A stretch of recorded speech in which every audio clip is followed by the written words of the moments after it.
Fred? Fred Moyer. Robert Rita. Chris Byers. The board is here tonight to work together with all of you, property owners, architects, neighbors, and interested citizens, to continue the long tradition that allows Lake Forest residents and businesses to work together to preserve the qualities and the unique character that make Lake Forest a special community. We recognize the personal importance of each petitioner's request. Our goal is to respect the needs and desires of property owners while balancing the interests of the community as a whole to preserve and enhance its architectural character and streetscapes. For those of you who may not be familiar with the Building Review Board, the types of projects that come before us are those in which property owners are requesting a variance to allow a home that is larger than permitted by code, are seeking a demolition permit and approval of a replacement structure, or otherwise involve issues that could not be fully resolved by city staff. It's important to note that over 95% of building permits are issued by the city without any board review, or the need for any board review. The board typically deals with the most challenging and sometimes controversial projects. The City of Lake Forest is committed to conducting open and fair meetings, and to achieve this goal, the board has adopted meeting procedures that are available at the back of the room. These procedures are outlined on those agendas. Speaking on behalf of the entire board and city staff, our objective is to provide a review process that is thorough, fair, and without unnecessary delay. Our next order of business is consideration of our minutes from May 2nd. Are there any comments? Kathy, the only thing I have is the notation on the petition for 104 that Peter Dunn, I believe, was the other vote. Thank you. I Against couldn't the tell petition. from the tape. Fred? Yes, I have one comment, and I have the minutes in front of me, but they don't have page numbers. And I'm trying to find the paragraph, but in what point it says that Board Member Moyer recommended trellises be located between the windows. And the implication would be all the windows would have trellises. And what I actually intended to have conveyed was that recommended that trellises be considered on the garage facing the neighbor's backyard between the windows to provide a more interesting interface there, which was limited to the garage location. We will clarify that. Thank you. Anything else? Do I hear a motion to approve the minutes with those changes? I move to Second. approve the minutes as edited. Do I hear a second? Second? All in favor? Aye. Aye. The minutes pass. Our first item on the agenda tonight is the continued consideration of the request for approval of design aspects for the proposed commercial development, Waterway Car Wash and Gas Station. The property proposed for development is located on the southeast corner of Waukegan and Everett Roads. I must be clear that the board's purview is involving the design, exterior materials, and architectural detailing for the proposed structure. In addition, the board is considering the landscaping, lighting, and signage plans with intention of mitigating their impact on neighbors to the east, north, and south of the property. This board does not have any discretion over the decision that the city may or may not make in moving forward with the purpose of the property. And again, so I ask for everyone's benefit here, if your questions or comments about the petition could focus on the elements which we're considering tonight. With that, are there any ex parte communications or conflicts of interest? Nope. All right, hearing that, none, I welcome whoever's representing the petitioner to the podium, and if you'd be kind enough to introduce yourself.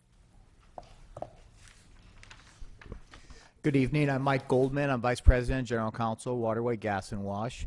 With me tonight is Henry Dubinsky, who's the founder and chairman of Waterway, Sandy Stewart, who is the owner of the property, and Nick Patera, who works with Tesco and Associates, and he has really been the conduit on much of this between the architects, between city staff, And I'm going to ask Nick to go ahead and make the bulk of the comments.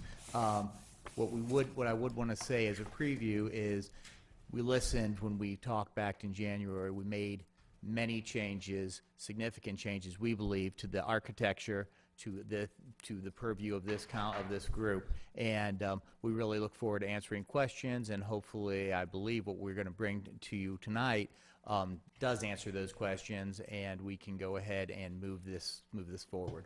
Thank you. Thank you. Good evening. Nick Patera is my name, and I want to go back through and kind of give you a little bit of a review. This has been 6 months since we were back before this board. We've incorporated a number of comments from residents. We've incorporated comments that we've received from staff, from our own consulting team, and from Building Review Board. And the way that the representation has been made is we're showing a little bit of a before and after to show how much progress that we've made. I'm going to kind of go through this quickly. There are at least 15 or so, it's several changes. They're all, I'm going to say, somewhat small changes, but they additively start to say something that, Chair, you said at the very beginning. How is this special? How is this special to Lake Forest? How is it special to Settler Square? How is it special to the neighborhood? We're not going to find another car wash, a gas station that is like this. And I think from that perspective, I'll proceed.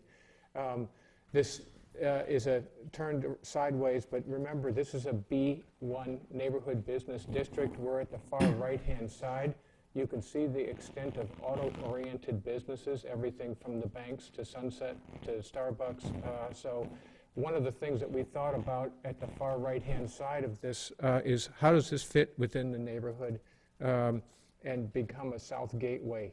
Part of this, as we'll see, has to do with the landscape coexisting with the streetscape corridor. I know that's not necessarily a purview of Building Review, but the landscape is, and it begins to moderate some of the proximity of this site to the adjacent residential, which has been a concern. And so how does this fit in?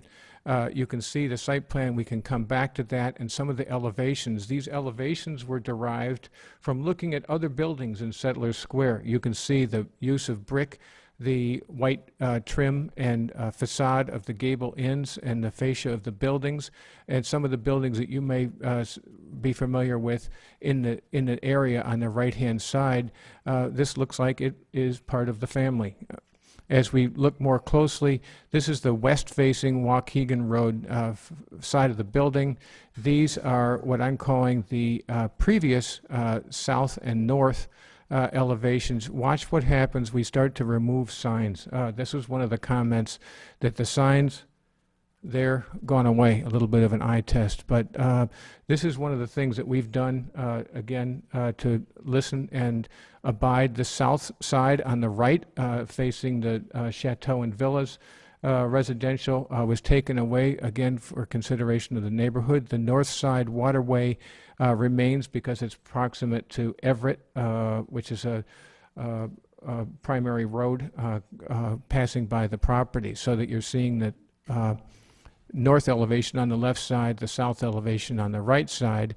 Again, on the rear east side of the building, this is primarily facing the Everett Road office building parking lot. And the upper picture is the before. We've articulated the upper facade, that white part. You can see it dimly. The light's not great in this screen, but there's more panelization. One of the staff comments talks about trying to provide some brick roll-lock coursing or some other brick detailing on the lower two-thirds part, which we're amenable to.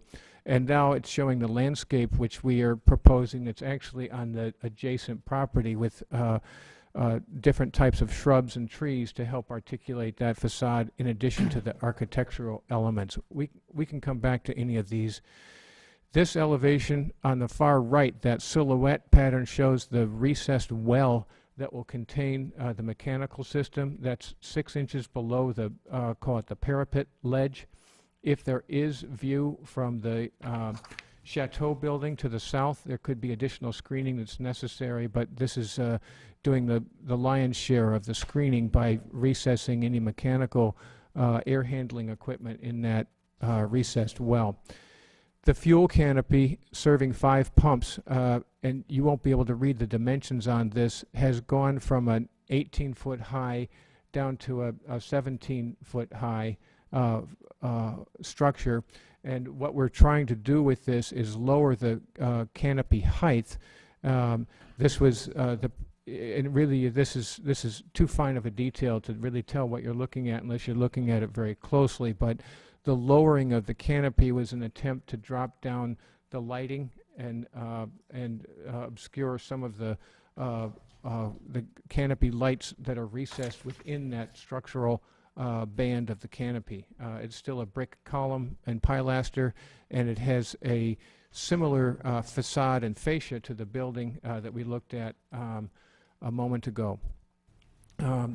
One of the things that we did with this was a question that was asked as we look at the, this is a west to east. These are the chateau residences on Mar Lane.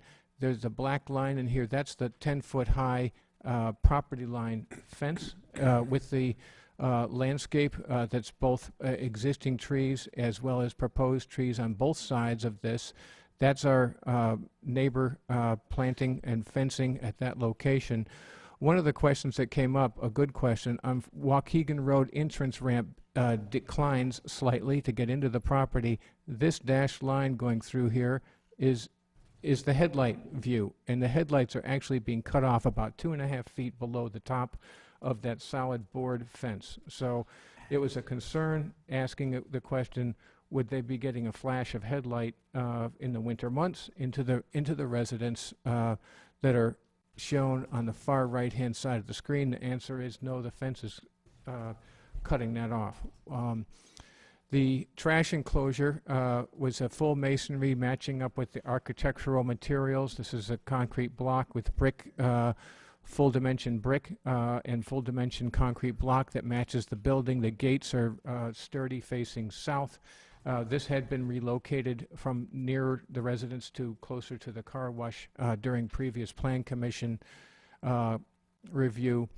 The dark brown line, and you'd have to, it's a bit of an eye test, but this is the solid board fence. One of the things that we changed with the fence, and it grew from 6 feet to 8 feet, now it's at 10 feet tall.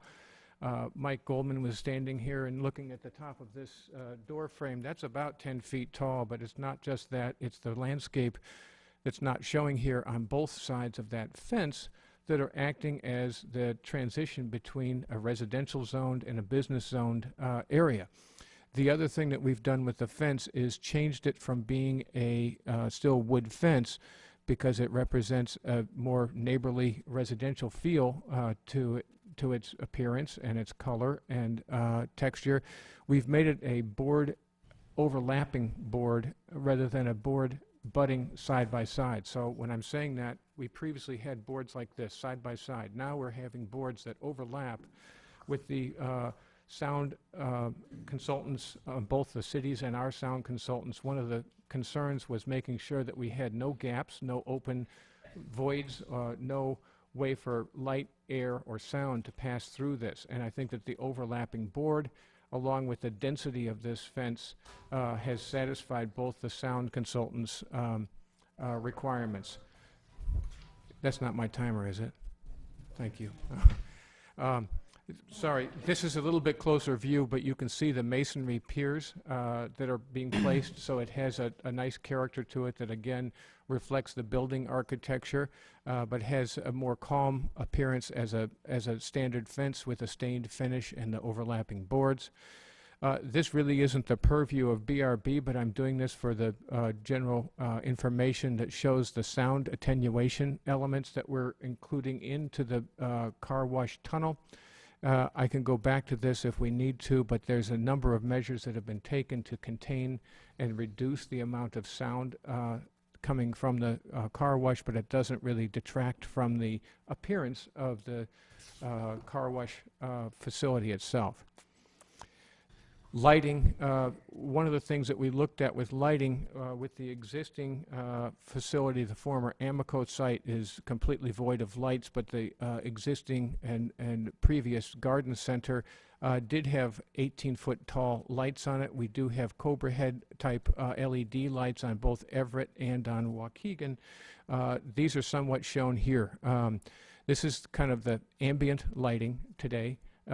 If I'm not too sure if the garden center still keeps its lights on, but the locations of those glow marks are approximately where the 18-foot tall parking lot lights are. You have to remember this hasn't been in operation for Amoco or Garden Center for 10 years, so it's been a quiet site, but it's still zoned as B1 neighborhood business, auto-oriented.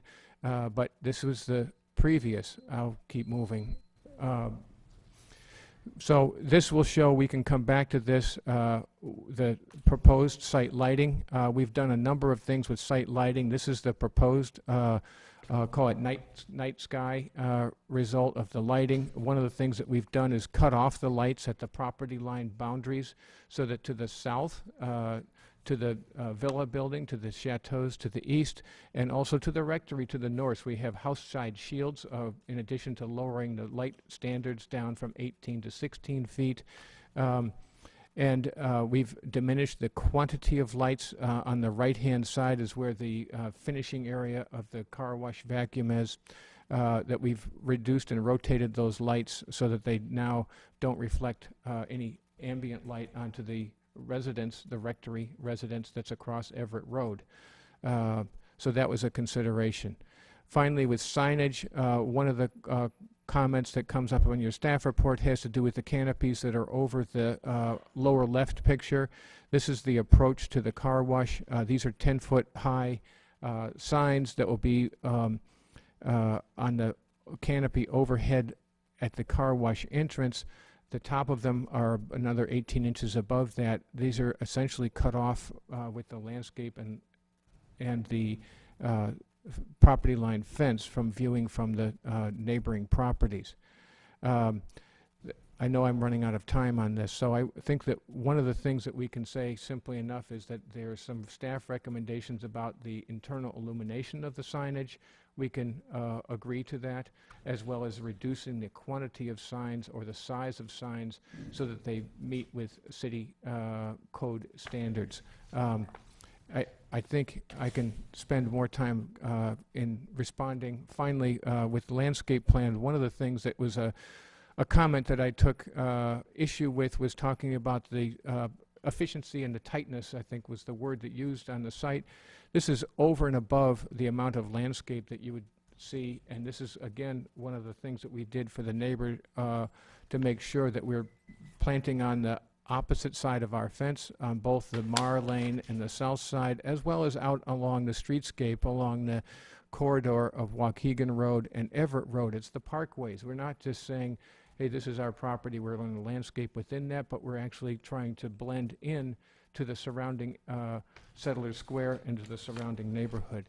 I will be able to go back to any of these elements as you choose, but I'm happy to answer questions at this point, and I think I've soaked up my time, so thank you. Thank you, Mr. Patera.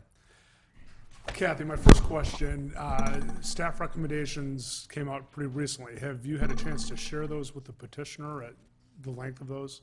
Yes, and there are also copies in the back of the room, or at least there were earlier. If you would be kind enough to walk through those for everybody. Sure. Just a few introductory comments. This petition has been under consideration for many, many months. It was before the Plan Commission, I believe, at least 3 times. The Plan Commission reviewed this because both a gas station and a car wash are considered special uses, so they do require review based on special criteria. The Plan Commission ultimately, in a split vote, recommended approval of the petition. The City Council has not taken action, but directed the petition to the Building Review Board so the Council could consider all recommendations related to the petition together. As you noted, Mr. Chairman, your purview is the design aspects.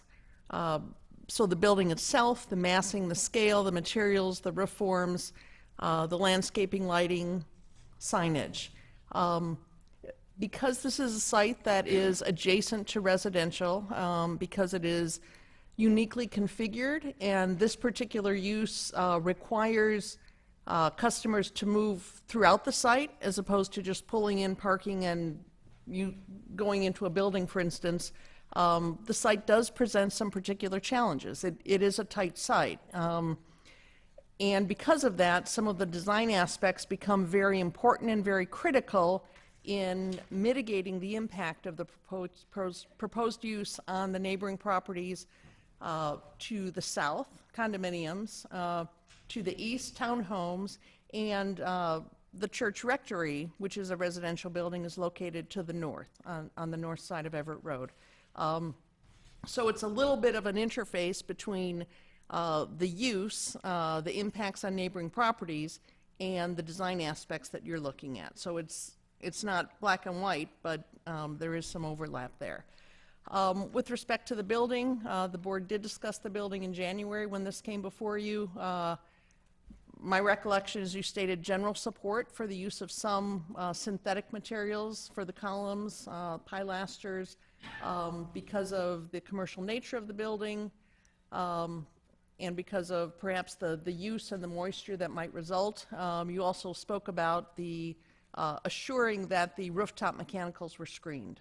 There was some additional information in your packet. There were some adjustments, and there's a condition that would require that the rooftop mechanicals be screened. If the roof itself is insufficient to do that, then we would look for additional metal louvered screening adjacent to the mechanicals. With respect to the landscaping, again, because this site really reaches from property line to property line, the proposal is to provide some of the screening by planting on neighboring properties. You do have a condition that requires that at the time of submitting for permit, there be some demonstration of how that planting on neighboring properties would be implemented. It is my understanding that there is some type of agreement with the commercial property directly to the east. To my knowledge, there is not yet an agreement for whether or not or how plantings would occur on the property to the south, the residential property, or the Lake Forest Chateau property to the east of the fueling area. If we're going to rely on screening on neighboring properties to assure the compatibility of this, understanding how that's going to happen, how landscaping is going to be maintained, how it's going to be replaced over time, will be critical, and there is a condition, again, that relates to that. With respect to lighting, this is a site that will have a lot of activity. It will open early in the morning. This time of year, that won't be an issue, but during the winter season, lights will go on this site. It will also remain open into the evening hours. There is a condition that requires lighting to be turned off after business hours, except for security lighting. There's also a condition that speaks to review of the lighting plan by a lighting consultant hired by the city to ensure aspects like the temperature of the light, the color of the light, the intensity of the light, all of those be reviewed to assure that they are at minimum levels to meet the needs of the site, but also to minimize the impact of glare off-site and just the simple glowing of the property. The light fixtures that they have selected, the recessed lights that are proposed under the canopy, those do a good job of shielding the source of the light. Lowering the canopy further, it was lowered from 18 feet to 17 feet.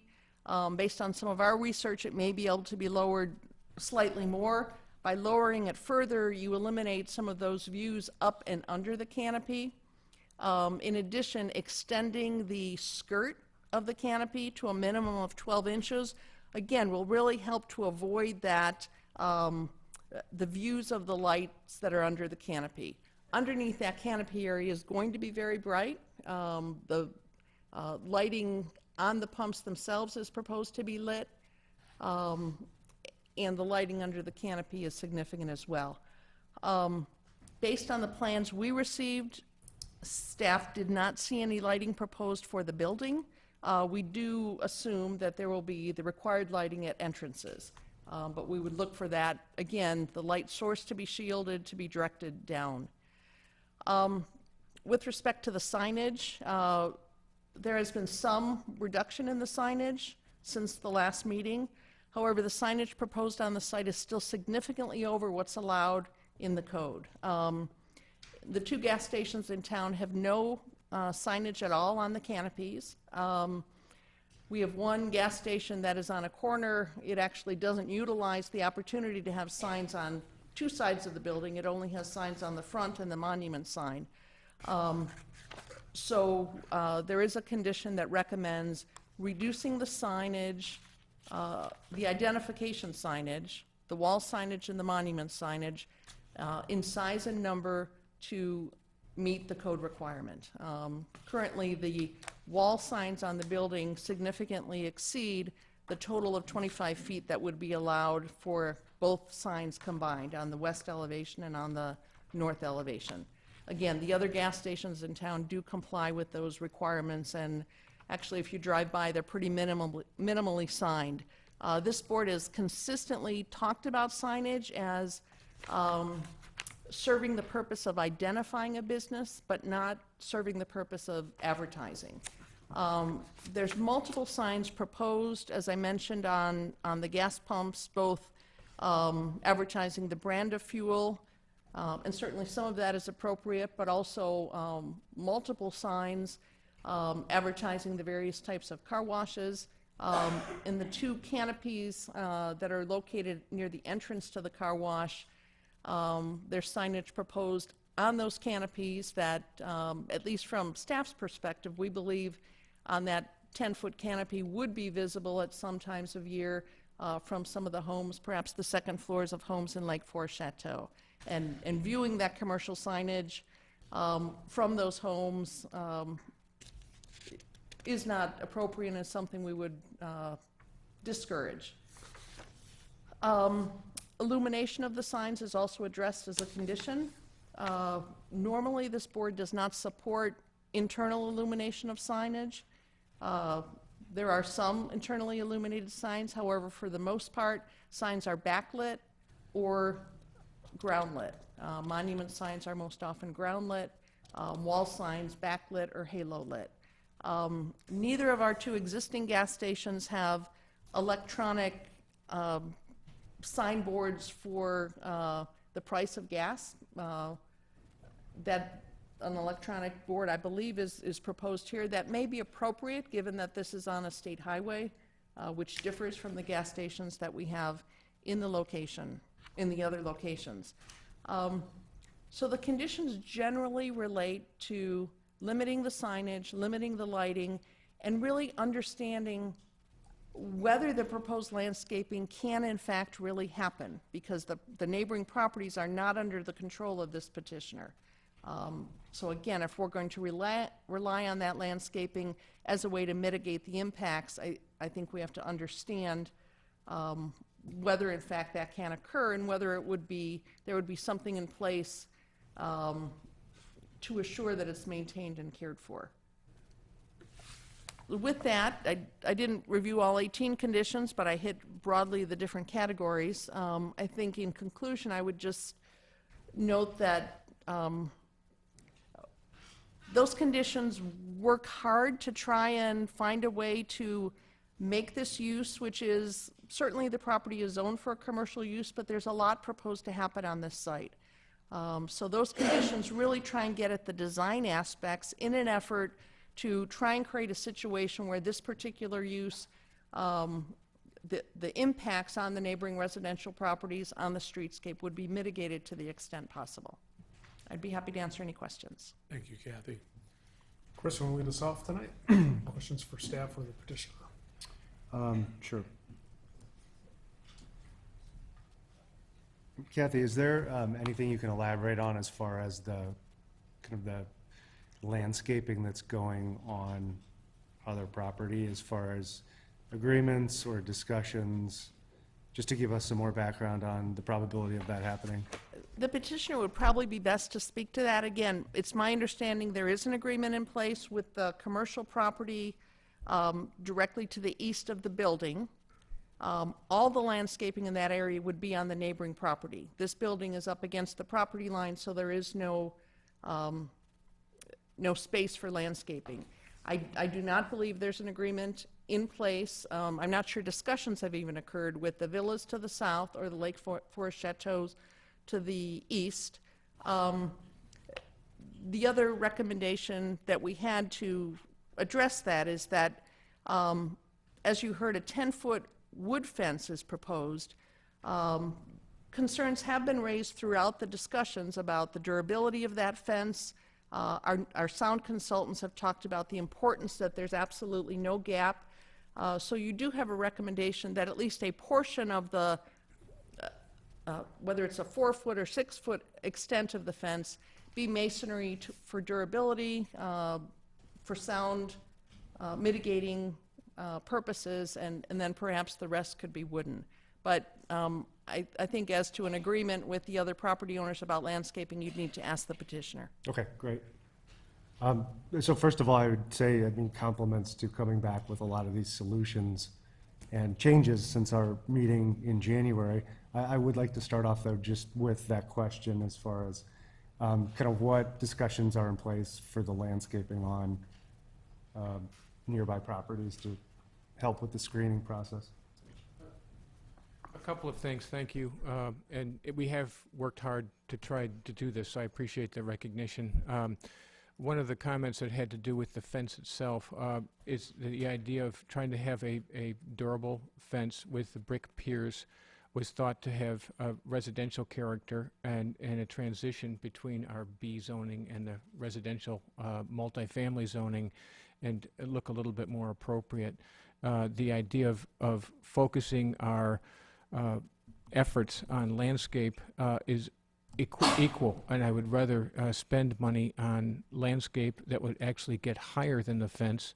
The proposed plantings on the east and the south, as well as in the parkway, but in particular the east and the south where we are budding the residential, will exceed the height of this fence. There's evergreen arborvitaes that are over on Mar Lane now, and the idea of blending in with those have been one of the things that we've talked about and shown specifically on a plan.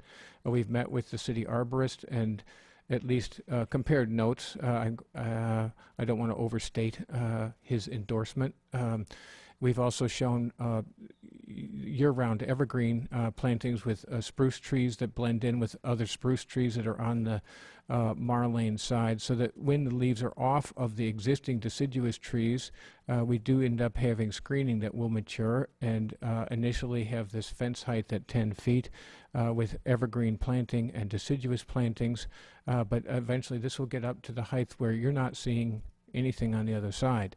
So the intent here was not to spend money on a brick wall, but to spend money on pretty intense landscape. Mariani's not light-handed with what they do. We've got the best in town working on this. Anyone who knows Lake Forest knows who I'm talking about. The same will happen on the south side. What we don't have, Mike will speak to this in a minute, is a hard, fast agreement as to the location and the positioning, so that if it says a bedroom window, a bathroom window, has a certain view and a sight line, we're amenable to adjusting location, but having an open ticket as to saying that the city attorney and the neighbor residents, as the recommendation states, are going to hold fast to a endorsement or a agreement.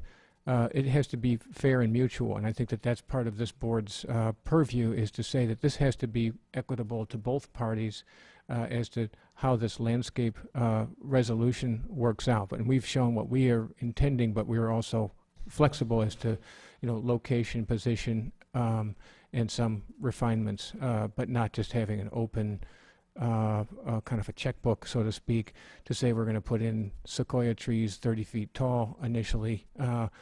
It's undefined, but I think that's the impression that we have. Mike, do you? I would just echo our concern. What we have shown is what we intend. Obviously, we can't plant on somebody else's property. We're happy. We've had several meetings with the neighbors over the last 3 years, really. And I would say at this point, we've offered this since the beginning, but I just can't be held to something that I can't get an agreement towards potentially. So that's my concern with that. That is our intention. We will offer this. I just can't control both sides of that transaction, which is what really concerns me in that particular. There are a couple of these conditions that concern me, but on that one, that's what really concerns me, because if I can't get it done because I don't have a party that wants to work with me, it puts me in a catch-22. So that's my, we could talk about some of the other conditions also, but on that particular question, that's my concern. Okay. A couple other questions. For the lighting plan, you talked about the reduction in the height of the new lamps and the canopies coming down. Are there additional lights to compensate for that, or is it the same number of proposed, lights and posts? There was a question that came up about could we lower it even greater to a lesser height, and that would generate more lights, because if we had lower, say it was 14 foot, we would end up having a greater quantity of lights. What we tried to do was to keep the same quantity of lights as we had initially, but just drop down the height of it. They were on a concrete pedestal, but frankly, all the lights are well behind a concrete curb. So we're not worried about cars, snow plows, other things that you would otherwise have. So we've kept the pole height the same, but we've lost the base that we previously had. These are LED fixtures, and they're pretty direct as far as how they aim downward and not have spillover beyond. Okay, and same with the security lights that would stay on? The security lights would Around. simply be at exit doors and pretty quiet. And as Kathy had said, those have not been indicated, but if we have a couple of lights at the front door and a side door, there would be more just kind of housekeeping lights, and otherwise it goes dark at night. Signs and parking lot lights. The other thing that this board may not have known, but when the car wash closes, which is earlier than when the fuel and retail store, then those lights that relate to the car wash go off at an earlier time than the store and the fuel sales. Okay. If I can add just one small point, and I think you brought it up, so I don't want to leave it out there. On the canopy height, I think there's been a little bit of confusion or miscommunication on that.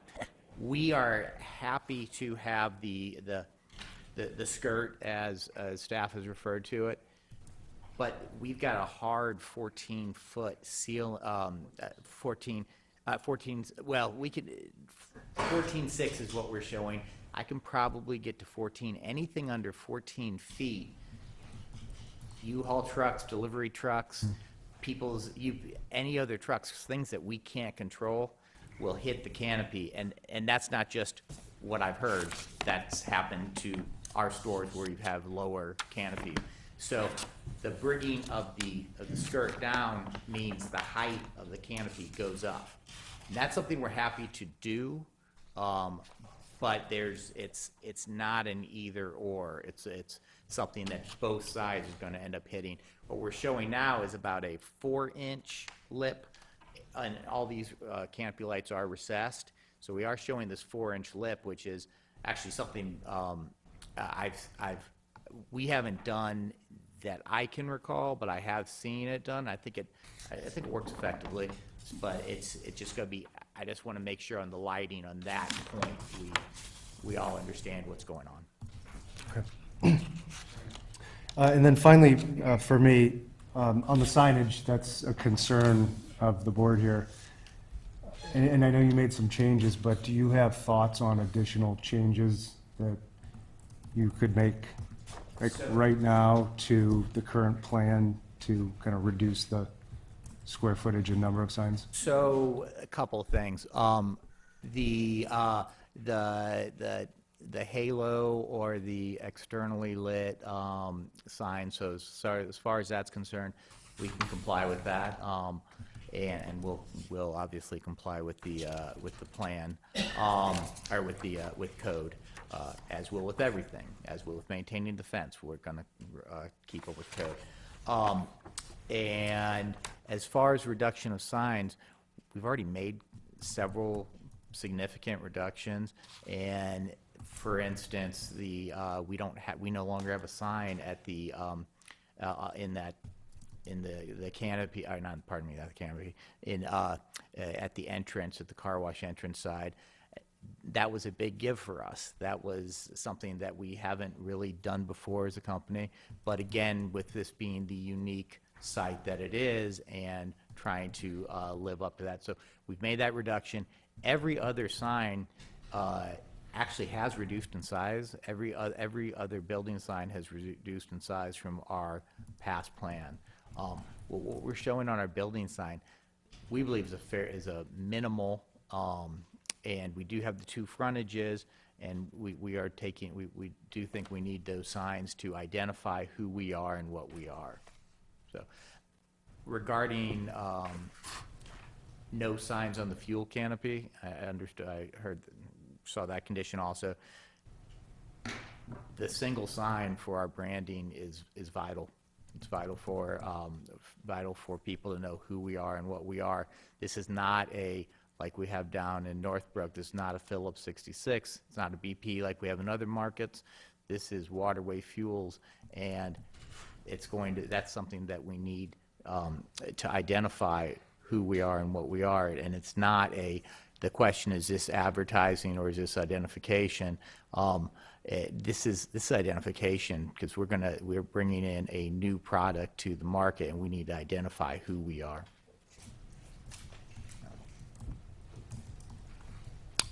No additional questions for me. Thanks, Chris. I don't know how many questions I have. I think I have more. I'm looking for some commitments, I think. There's 18 conditions that the city put out. You can't hear it? There's 18 conditions that the city put on this. Have you had a chance to review those? Yes, we have. And Well, the reason I'm bringing this up is I haven't seen 18 conditions since I've been sitting on this board. And I just want to make sure that, is there any condition on this list of 18 that you're uncomfortable with besides condition 6, which you talked about may have a collision impact issue? well, I think 5 and 6 sort of tie together as far as the clearance at the canopy. So those were ones that we had concerns with. 10 is the one we spoke about as far as the as far as an agreement with the neighbors on the landscape. Let me help you out with that one. I know you can't force a neighbor to do anything. I get it. Would you commit tonight to setting a specific budget to do landscaping for the south side condos and the east side, I think they're townhomes? That's absolutely. Okay, because obviously we can't force you to do it. You can't force yourself to do it. I think the best we can ask you to do is to put a budget together for some significant landscaping. Would you guys be okay with that? We can definitely agree to that in those areas, of course. All right, any other conditions you're having a problem with? 15 is that same question I just was talking about with the signage on the skirt of the fuel canopy and on the canopies, the other two lower canopies. Those are really needed for wayfinding and direction. Could you bring that up for us and show me where that's at?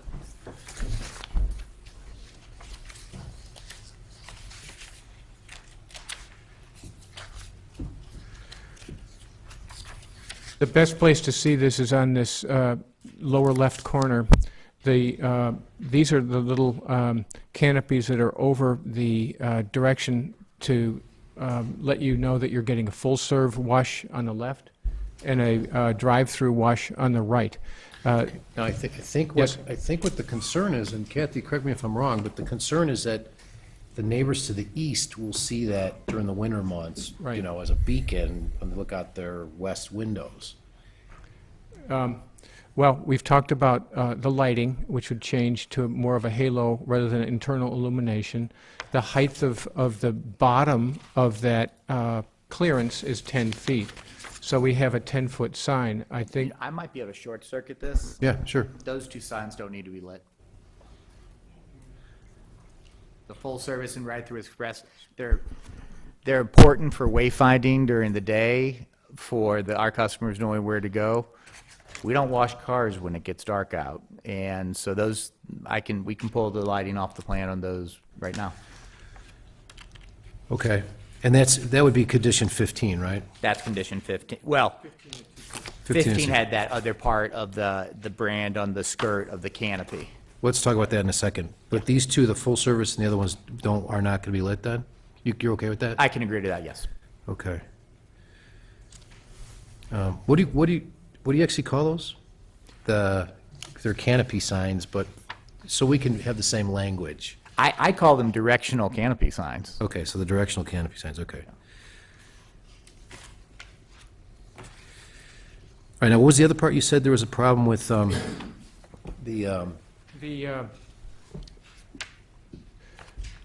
fuel canopy has a west elevation facing Waukegan Road. I don't know if we have it shown here in elevation on these little 3Ds, but previously, the lower right picture had a waterway sign that would be appearing to the south on that corner. That's the south side facing the villa residences. That was a concern. And so we actually took that sign from here and swung it around the corner. So it's actually from that south side around to now the west side. And that change, yes? Was that your branding? That was the fuel branding sign? Okay. And that's right, that's the logo and the circle wave sign, branding sign. So that was feeling that we're, proximate to a state highway, away from the residential, facing train tracks and fire station. We're not facing the neighboring residents, and that was part of 15, a recommendation that we're asking for some further dialogue on. Okay. All right, great. Is there any of the other conditions you're not, We went you're concerned through a with? number of these things between Mike Goldman and myself. A number of the staff recommendations, like full dimension brick, is absolutely what we're doing with this building. All the others, except for this 10 and 15, are agreeable. okay. And 5 and 6. Yeah, 5 and 6 that we just talked about. All right. One of the things that I was hoping you'd be okay with, I think the city brought it up, was putting additional shielding on the lighting as it relates to the east and south properties. And I guess it's, That is a putting good something like comment. And if you had microvision, these lighting plans have been a difficult plan to read unless you're seeing the full plan, but they already have house side shields on those They do? lights. Okay, great. They do, and they do on the south, they do on the east, and they also do on these smalls that are on the north side. We actually reoriented, these were double headers facing east and west. We actually made them so they now all face just like this. The house side shield is actually a shield that's on the back side of the fixture on the residential side. can you show me that lighting plan with the yellow, The night picture? no, the one you have, it's Yes, got yes, yes. yellow, This that's it one. right there. Yep. All right, is that where you're, so I can actually see on this where you have the east property and the south property. That's what you're talking about, it'll block. it. Right, so in addition to house side shield on the pole height, in addition to the landscape, in addition to the fencing, what we're attempting to do here and achieving is a cutoff, not just with the light fixtures, but with the site elements, the fence. And that's why the yellow isn't bubbling out beyond the property, and it zeroes out. So I think that was the goal, and that was the way we achieved that, with the combination of house side shields plus ground level solid fence and ground level landscape. And I think my last question, comment is going to be relating to, I think there was a concern with the glass and having the glass too dark so that when you drove by, you'd be The able to see retail glass people. won't be a shielded glass, but you actually see people, which is nice. You'll see that people are inside the building, so it's not going to be a limo tint as I, That's what I was looking for. yeah. Thank right. you. Sorry, That's the it. bronzing, but no, it'll be a clear tinted glass. You get something. That's it. Can you Okay. see, Mike? Thank you. That's all I have. Thanks, Bob. Fred? Yes, I was not at the January board meeting, so I am catching up, and would comment that it's helpful in your presentation that you've shown what was presented in January, in some of the areas of concern, and then what the response has been. That's very helpful. It would be more helpful if the drawings were shown at the same scale, because looking at the canopy elevations, for example, the previous is at the top of the sheet and the currently proposed is at the bottom. And they're not drawn to the same size. So in terms of the comparison of the visual characteristics, there's a deception, frankly. In the proposed, it now gets miniaturized a bit. None intended, but it is a dimensional elevation that you have to look at, and I apologize if that was not intended Now, I to can read the deceive dimensions, here. but I'm looking at what it looks like. And what it looks like is it's smaller, but then it's not reduced in size other than 1 foot in the 14-foot to 15-foot elevation of the eave of the canopy. The canopy is 3'6" in both cases. Correct. Yeah, I mean, the dimension says that. The drawing says it got a lot smaller, and it didn't. And the dimension prevails. Understood, that's also understood. That doesn't change what I'm telling you.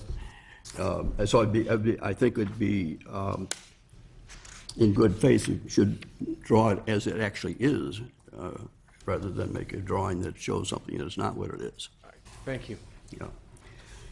And then related to that, it was mentioned that, a comment was made that if the recess is increased with the lip at the edge to shield the recessed lighting, that it would raise the whole canopy higher. In other words, that there's a given The vertical canop- dimension. If I may, the canopy would stay up at the 18'6" height for the top, the roof, because of the structural, call it envelope, that has to contain the fascia. That's what I'm asking about, Okay. because your colleague stated that if the 4-inch was increased to 10-inch or 12-inch, then the height of the roof of the canopy would correspondingly be raised. Now, I think that was the comment made here this evening. Am I correct, or did I misunderstand it? Yeah, that's correct. Yeah. That's what you said. That's correct, right. That the intent was to, the previous comments and staff review were to try and lower the threshold of the canopy, which we're agreeing to at 14'6" or 14 feet with this skirt or fascia around it. The height at the top, my impression was that wasn't as much of a concern, but the intent was to lower the ability to see underneath that canopy from the neighbor Got that property. exactly, and what I'm dealing with was the consequence that was stated, that then the roof of the canopy would be raised correspondingly to the increased height of that. In order to maintain clearance, That's what I heard. to extend the skirt.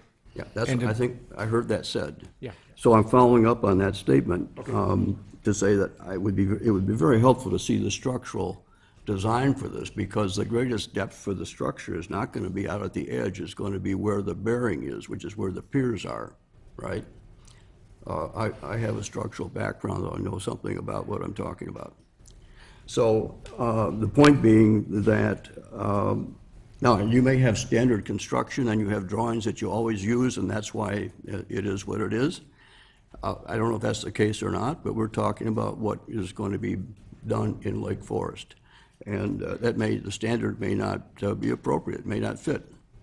So what I would be looking at, since you're changing other things, I'd be interested to see how you're framing this canopy, because I certainly understand the need for depth where the cantilever is occurring for the beams going out. But when they get out to the edge, they literally can go to zero when they get out to the edge. They don't need to be the 2 feet they were at the beginning. They can taper going out. So that's where this lip is sought, where they can get down to almost zero. That's where we're only talking about a lip. So just raising the lip by 4 or 5 inches does not have to kick the whole roof up. It really doesn't. That's something. I'm intrigued with your knowledge, and this is kind of beyond my purview, but I think it's something that we would like to explore further as we get into more detail. That's all I would expect Yeah. tonight. I'm not expecting we could answer these questions here tonight, but I put it forward because I think there is the potential here, the real potential to increase the shielding of the lighting with an increased lip without raising the canopy higher. I really believe that. That's one. Another point, I've been around the site on the east side where the residential is and the other parts of the site. What I don't see in the drawings that I've looked for is information about the grading of the site grading, both existing and proposed.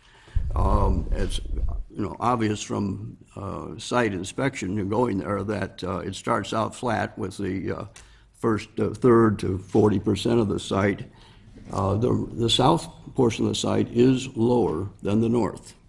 And I don't see anything in the drawings that tell how you're going to accomplish the regrading, if you will, and what its impacts then are for the adjoining properties.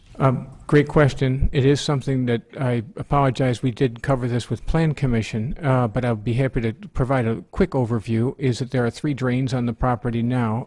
The general grade from Everett and Waukegan has to be met because that's where our driveway aprons are. We're meeting natural grade. And that the stepping that you're talking about from north to south is going to be more or less evened out. So it's going to be, leveled out.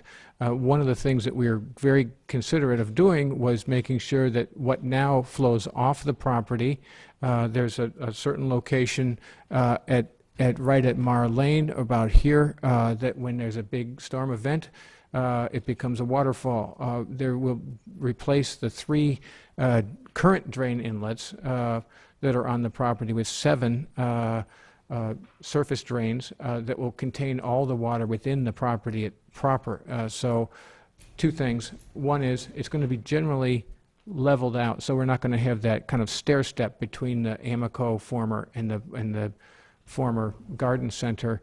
It'll be leveled out, but we're having to meet grade at all 4 corners, west and east, north, south, and then provide drainage so we're not spilling off the property adjacent onto the residential sides. Okay, drainage is one topic which is actually not the one I'm pursuing right now. I'm trying to determine what the impacts are on the adjoining property as this site is sloping, and your building was stated on the property line. I suspect you're dropping back enough for a footing, or are you? It's not exactly on the property line. That's We're what I'm not asking. on a 0 lot line, But- if that's the question. Yeah, which is a small, not a big point. I'm not concerned, that would be a problem. There You is could a- cantilever the foundation, but that's not the issue I'm going for. What I'm going for is how you handle the change in grade as you have a adjoining property line that you are following. Namely, depending on what your grades are, there may be retaining walls, and retaining walls can be unsightly. We don't know if you have any need for retaining walls yet. We do know the property is dropping, and you're not accounting for how you're handling that. We do have a specific grading plan. It wasn't included in the BRB package, but the staff could provide that and answer the question, but it's simply enough. We don't have retaining walls. We've been able to we've been able to manage the grades just with transitioning between the two properties and not having to put in a wall. You would have had to see that as one of the appearance items if we did have that. We're not seeing what it means when you manage the grades. When they get managed, what do you have when you got done managing them? That's what I want to see. I would be happy to sit down and go through the grading plan with you, because there is one that just wasn't in your packet, so my Well, apologies. and it needs to proceed to result in a drawing that shows what the perimeter of the site's looking like as it drops. You may need retaining walls. And I'm not sure, for example, I assume your car wash needs a level grade. You're not going to be dragging these cars up as they proceed, I presume. I mean, they're going to be moved mechanically, but you're not planning to lift them up the hill, if you will. Your plan is assuming a flat floor elevation, right? Right, as best I can. Then there's a difference in grade at the bottom end, so how do we get up to that grade when you're driving into those, into the car Right, wash? there will be a gentle, gradual transition from the, call it the four corners, to even out the site, so it's generally one plane. But but further discussion on this in this audience would probably be best to handle by looking at a grading plan to satisfy your question. So that's what needs to result in a drawing that shows what the elevations are at the various points on the site, I agree. you know? Just the key elevations. The corners of the buildings are key points. If they're all the same, we need to know what is that elevation. And that plan does exist, so it just wasn't brought before BRB. So, But you know, I thank think you. in addition to landscaping, to lighting, this is at an equal level as an issue, which is not addressed at the moment. It's visual. It ends up being visual. Kathy, have you reviewed the grading plan? A preliminary grading plan was reviewed by the city engineer and presented to the Plan Commission, and we can certainly get that to you. Were any issues identified? It was looked at from a drainage perspective. If I hear Board Member Moyer correctly, you're really looking at something that perhaps illustrates even more. Is the property, for instance, at the south end being raised in relation to the neighboring residential property, and how will that affect the height of the canopy in relation to the buildings? So I think we can provide that It could information. affect the ability to get in off of Waukegan Road if the south is elevated. So, in other words, we're not finding out what you in fact are going to do. And you, of course, need to do that because you can't arrive to the construction site and figure it out when you get there. You need to know in advance what you intend to do. I appreciate, these are great questions. It has been addressed as far as the approach, as far as the transition, and I don't mean to be evading the question, but I would absolutely love to sit down and show you how we could trade ideas on this and if there's improvements that we could make. But I haven't, at this point, had any knowledge of any drastic grade differential that's going to require a wall or an embankment up against the neighboring property. So, but this needs to be seen in order to satisfy you, I believe. Okay, I think that would be good to see. Then a comment was made in the city's overview of the characteristics of the petition presently, that the signage in its area exceeds what the city's requirements are, in fact, more than double. The two signs are combined are greater than is allowed. What is your response to that? Would you be amenable to reducing the signs to what has been approved by the city in other gas station projects? That may have been a double question, but I think that the first part is that the recommendation is that we comply with code. We're agreeable to that, with the reduction of sign. The size of the signage. I Size of- understand that the south sign you would be willing to to omit it, which I think is a very good concession to make. That's very helpful. And that the north sign is needed for identification. Now, that sign, to me, appears large. It may be your industry standard, your company standard, but to me, it seems large. And I think you really will accomplish identification without a sign that is that big, frankly. And according to the report from the city, it exceeds what the city's Right. requirements are. So everything would say to me, the sign needs to get reduced. It will be reduced and comply with code. We're agreeable. We're in the question period, right? Yep. Okay, that's all my questions right right. now. First, I'd like to start off. I do also, like my colleagues pointed out, share their enthusiasm for the progress that you made since we last got together. Certainly, you made great strides. One of the things I wanted to come back to is the height of the canopy. Because of the significant grade change from east to west, the 14.5 feet clearance that you're getting at the east side, what does that leave you on the west side where that grade is much higher? It's 14 and a half on the west. Yeah.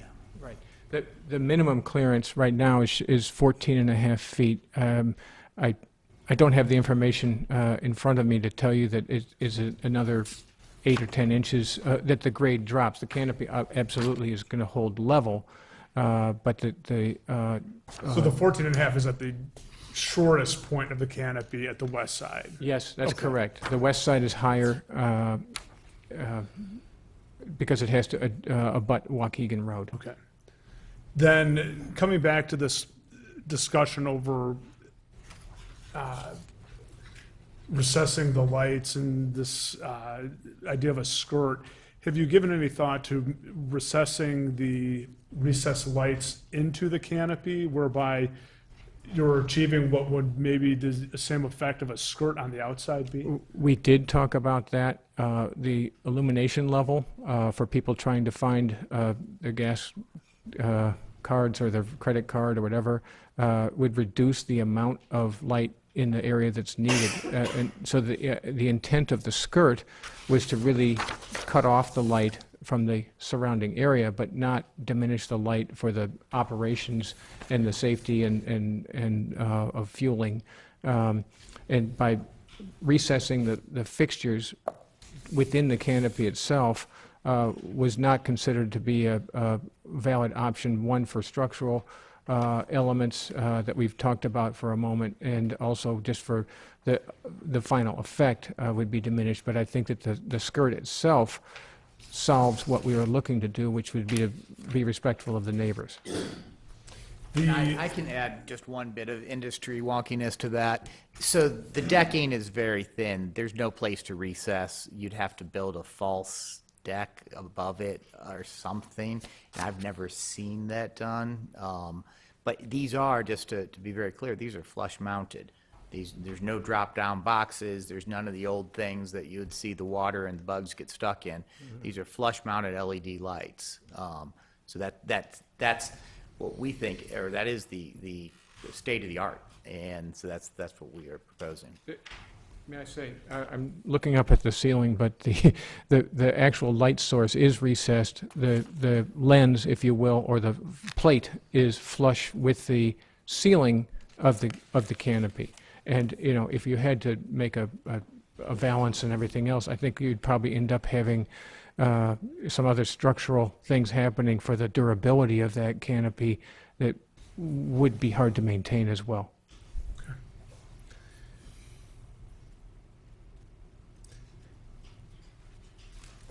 My colleagues have been fairly thorough, so I'm just going through my notes and seeing if there was anything else that was not already covered.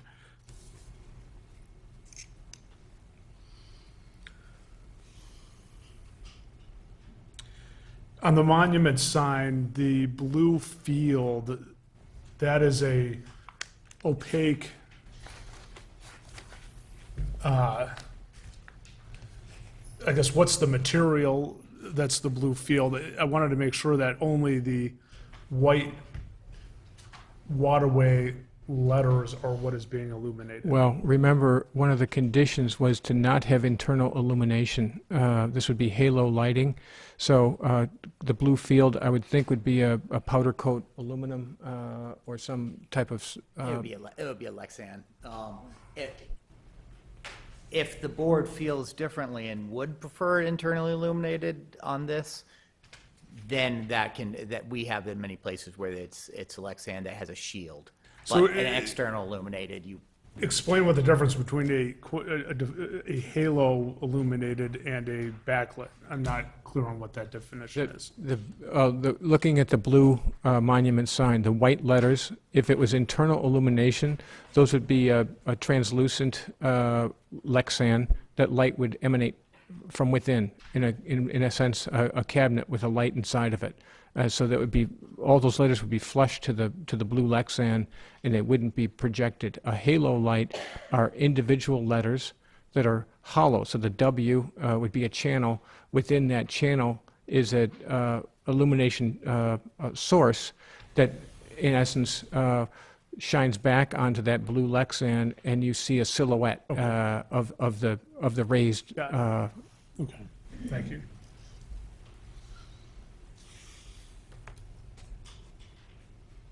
So right now, what we've, at least in condition, said that this is either be ground illuminated, like a landscape light, or it would be the halo type silhouette light, not the internal. What Mike Goldman was saying was if we want to go back, we could.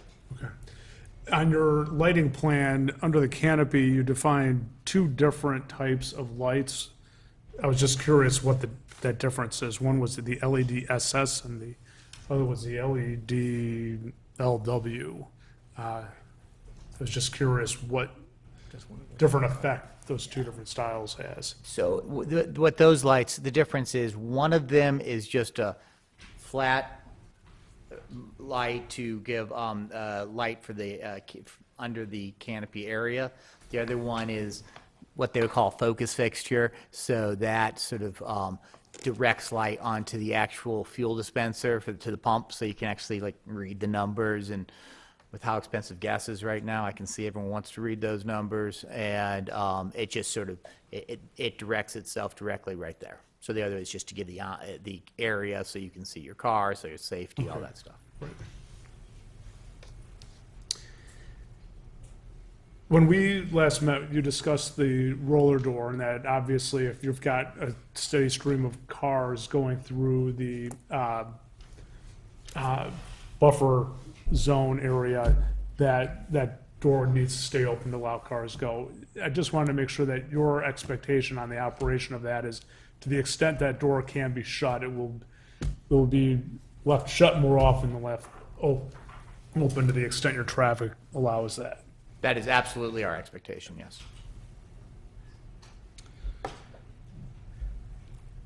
That's it. That's all I've got. Is there anything, Bob, you were great to identify the staff recommendations. Is there anything else that you didn't go over? What the staff recommendations identified that you wanted to make sure we're considering? It wasn't a staff recommendation, but staff did bring it up as far as, and we might have already addressed it, as far as the brick, half brick, half wood wall fence, and that would be very difficult for us. It would be, well, I think Mr. Matera discussed it as far as, yeah, it would really be, that'd be a tough one. When it comes down to it, I can go into details if you need me to, but that's a tough one. I think besides that, All right. Anything else for the petitioner's staff before we open this up for public comment? Kathy, anything else? Oh, you know, I should bring up one more thing, Kat. Typically, we have these kind of boilerplate conditions for approval. So you got the 18 conditions that you had for tonight's meeting. Then we normally have that, you know, the plan should be modified to respond, and then you have the final landscape plan shall be subject to review, and, you know, the boilerplate. So when if we make a motion, I'm going to add, if that's okay. All right. That was it. All right. Thank you very much. I have a host of notices from people in attendance who would like to speak. If you haven't filled one out, we'll certainly give you a chance at the end after we've gotten through everyone who's identified that they want to speak. I again ask that if you are speaking, you keep your concerns and comments focused on the discussion tonight, design elements, and that is all we are considering. So first in front of us is John Desmond. Or Joanne, I'm sorry. Welcome. Well, first of all, I'm Joanne Desmond, 1681 Yale Court, and I am not an adjacent neighbor. I am the president of the Homeowners Association of Academy Woods on the west side of Lake Forest. And first of all, I appreciate your good questions. That was very helpful. Although we overwhelmingly object to this, I think that what we really need to look at in terms of design is how do we mitigate seriously the light and noise and impacts to the neighboring communities. And I don't see that what's happening in that proposal is doing that. So I hope that you look at that very seriously and follow up on some of your questions as far as what can really be done to diminish the pollution impacts from this particular proposal. Thank you. Thank you. Wally Wade.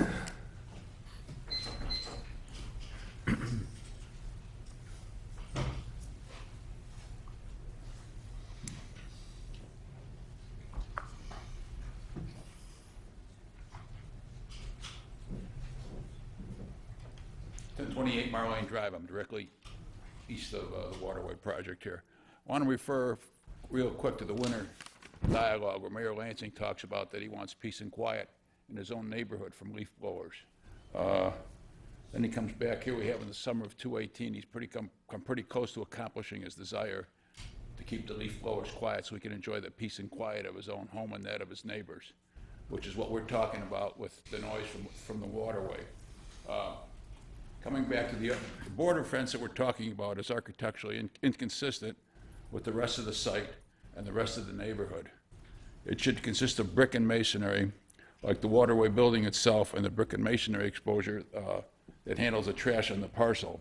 And the adjacent, also it should be like the adjacent medical buildings, the Lake Forest Chateau, the condominiums to the south are brick and black, and it should be like the masonry fence that sits along Everett Road for the Lake Forest Chateau, and is also gives us fire retardation, but it also gives us quiet.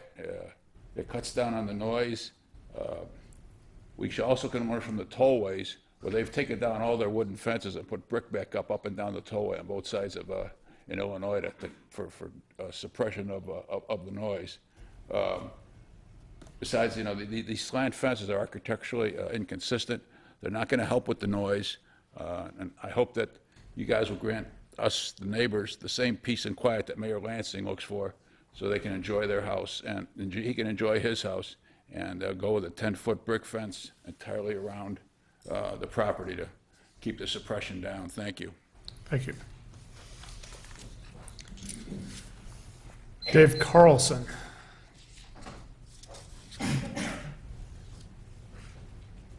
Members of the board, Kathy, thank you for your time. Dave Carlson, 1566 Conway Road, about a mile or so, mostly north and a little bit west of the property in question. You have my written comments.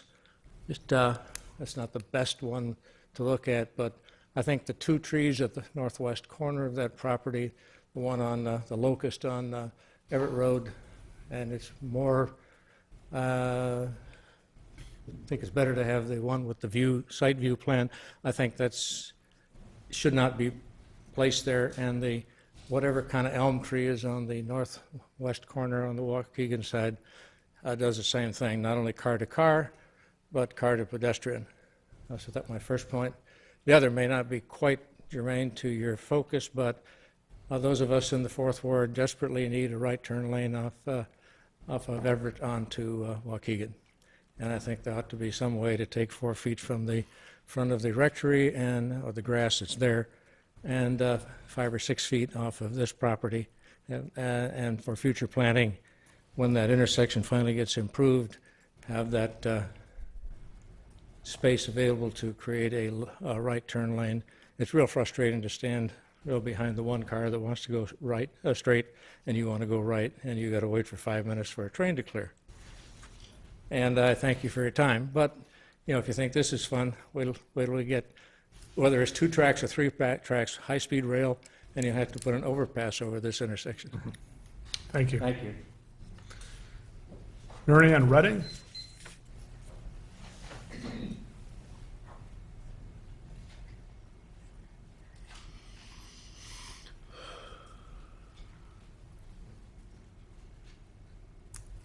Hi, Marianne Redding, 1541 Catherine Lane. I live in the Evergreen neighborhood, which is directly west of the proposed car wash area. And I am the secretary of the Homeowners Association. When we have a home that's being built in our neighborhood, we also have to look at all the things you look at.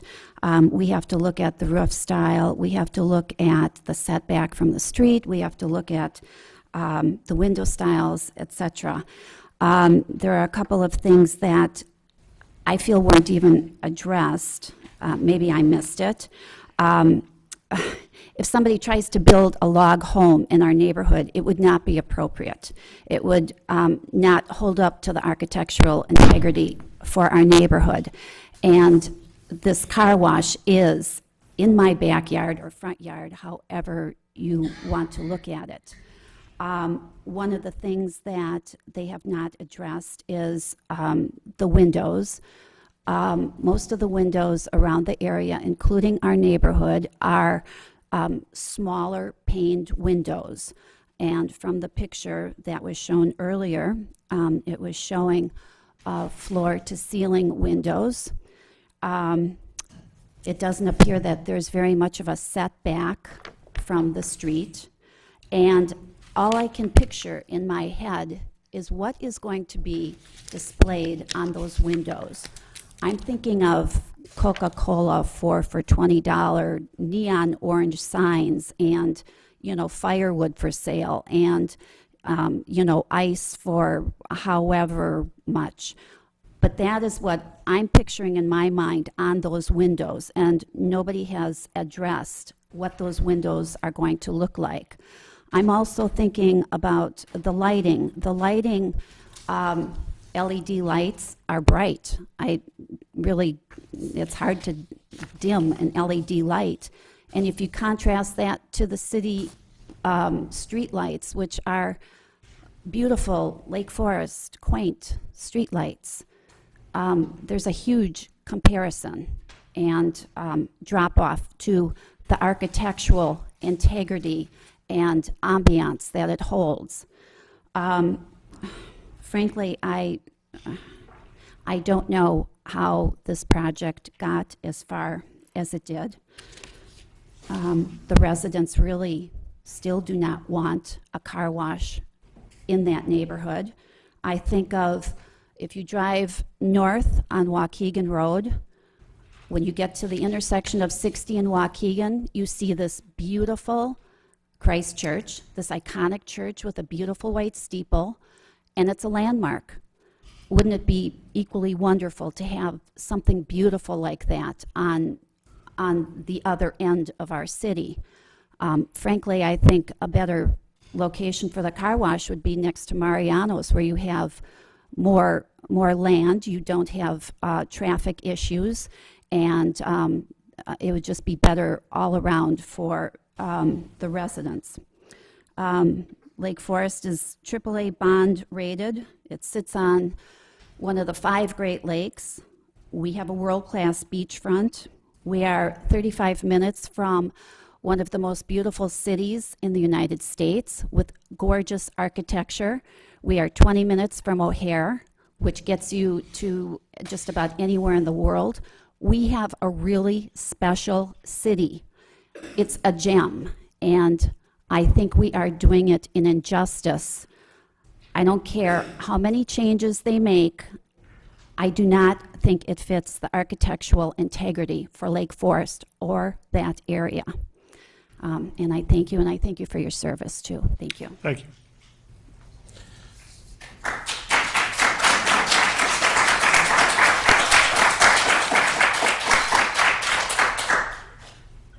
Richard, and I cannot read your last name. 1059 Mara Lane.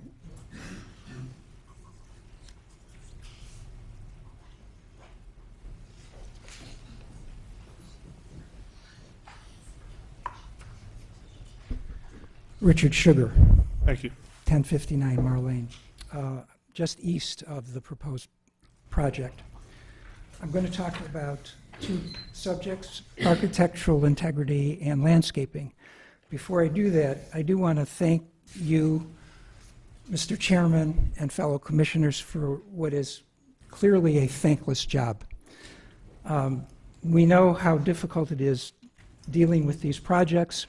At the Lake Forest Integrity Caucus, of which I'm a member, we appreciate your consideration of the difficulties, especially a project that's so fundamentally inconsistent with zoning rules and how it's so unsuitable for the neighborhood because of the extra traffic congestion, the fact that it can't be repurposed, the fact that it imposes lower property values on neighbors, the fact that it interferes with welfare and the quality of life because of the noise and the lights, and it's contrary to the fundamental master plan of the city and the sustainability plan. But putting that all aside, let me talk about the two issues on the table today. First, in terms of the architectural integrity, the building to the east, which is a medical building, is 2 stories. Each of the 15 buildings which constitute the 30 chateaus to the east are 2-story buildings. The villas are 2-story buildings. The rectory and the church are 2-story buildings. Across the street, the bank, Fifth Third Bank, 2-story building. In fact, I think it was the city that required Chase Bank to have a full 2nd story in a B1 district. So I don't understand why the Waterway building isn't a 2-story building or make it look like a 2-story building, rather than it being a squat 1-story building that seems totally out of place with the rest of the neighborhood. Second, in terms of landscaping, I'm really surprised to hear that while the petitioner is supposed to take into consideration the surrounding neighborhood and the impact of its project on the surrounding neighborhood, and they've gallantly talked about the landscaping that they're going to do for the benefit of the neighborhood. For 2.5 years, they had never, ever reached out to the neighbors to talk about the landscaping. And I don't know if that's a bad omen for the future in terms of dealing with the neighbors or not. But they certainly haven't proven to us that they're going to be good neighbors. Thank you. Thank you.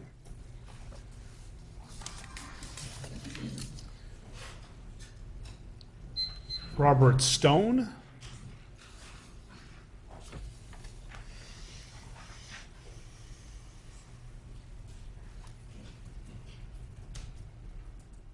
Is there a pointer that I could use?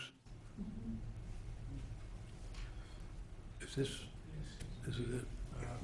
Green. Could we put the site plan up there, this particular one, that says previous and present photometric? I'm sorry, Sue. Show me what you're looking for. Just this Just the lighting. one. Yeah.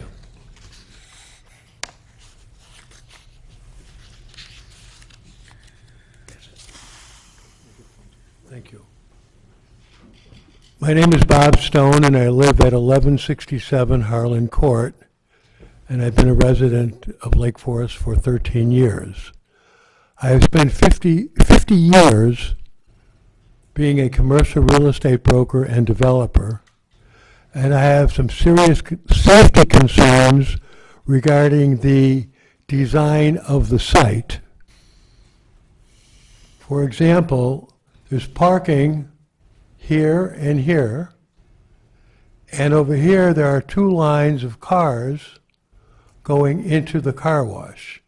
There's room, according to the documents, for 12 cars and more if necessary. If I am parked here, or anybody's parked here, and I want to go to the building for any reason, I've got to come through rows of cars that are stacked up going into the car wash. And with people texting these days, I don't want myself to be crushed between two cars because somebody is checking their messages or on their phone or texting. So I think that's a very severe potential safety issue. Other issues that are of great concern are cars coming in from Everett, making a sharp right turn, going west, and meeting other cars that are coming from other directions, leaving the property going north on Waukegan Road. There's going to be a lot of congestion there. There are cars parked in front that are going to be backing up and going out probably in this direction. There are cars coming in from the south that are going to get gas, maybe get a car wash. If they do that, they're going to be coming out, and they're going to be in an area where other cars in the finishing area are going to be backing up while their cars are exiting the car wash, and other cars are coming in off of Everett. So there's going to be a tremendous amount of congestion. I feel there'll be a lot of fender benders. There may be some personal injury, as I stated, walking between the cars. So this is a major concern. I believe the safety of the customers and the residents should be a concern of this board and other boards in the city, and I just want to call that to your attention. Thank you. Edward Sachs.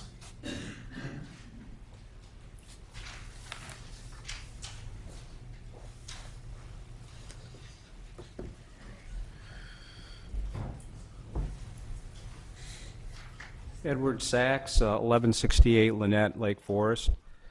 I've lived in Lake Forest for 12 years. I was president of our HOA for 8 years. I was on the board for 9. I understand landscape, how hard it is to have continuity with the rest of the neighborhood. It's a mind-bending challenge, and it takes a lot of money and a lot of continuity. And County Square has done a great job of that.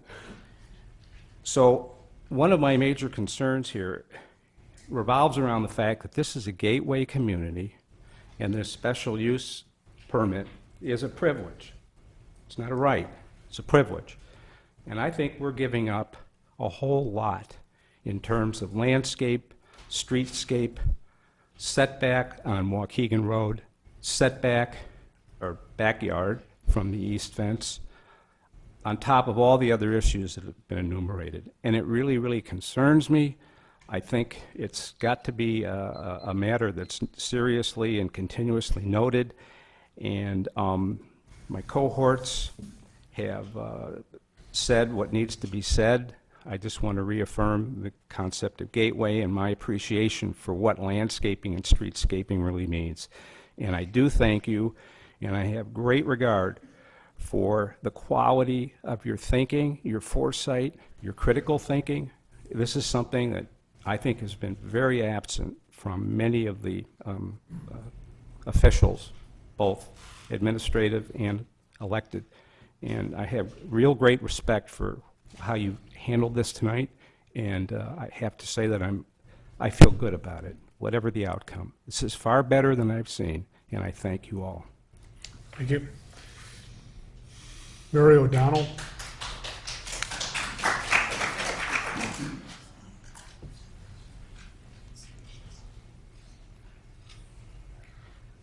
I live at 1184 Lynette in Colony Square, a charming townhome community with picturesque landscaping and our HOA built up since its founding in 1988.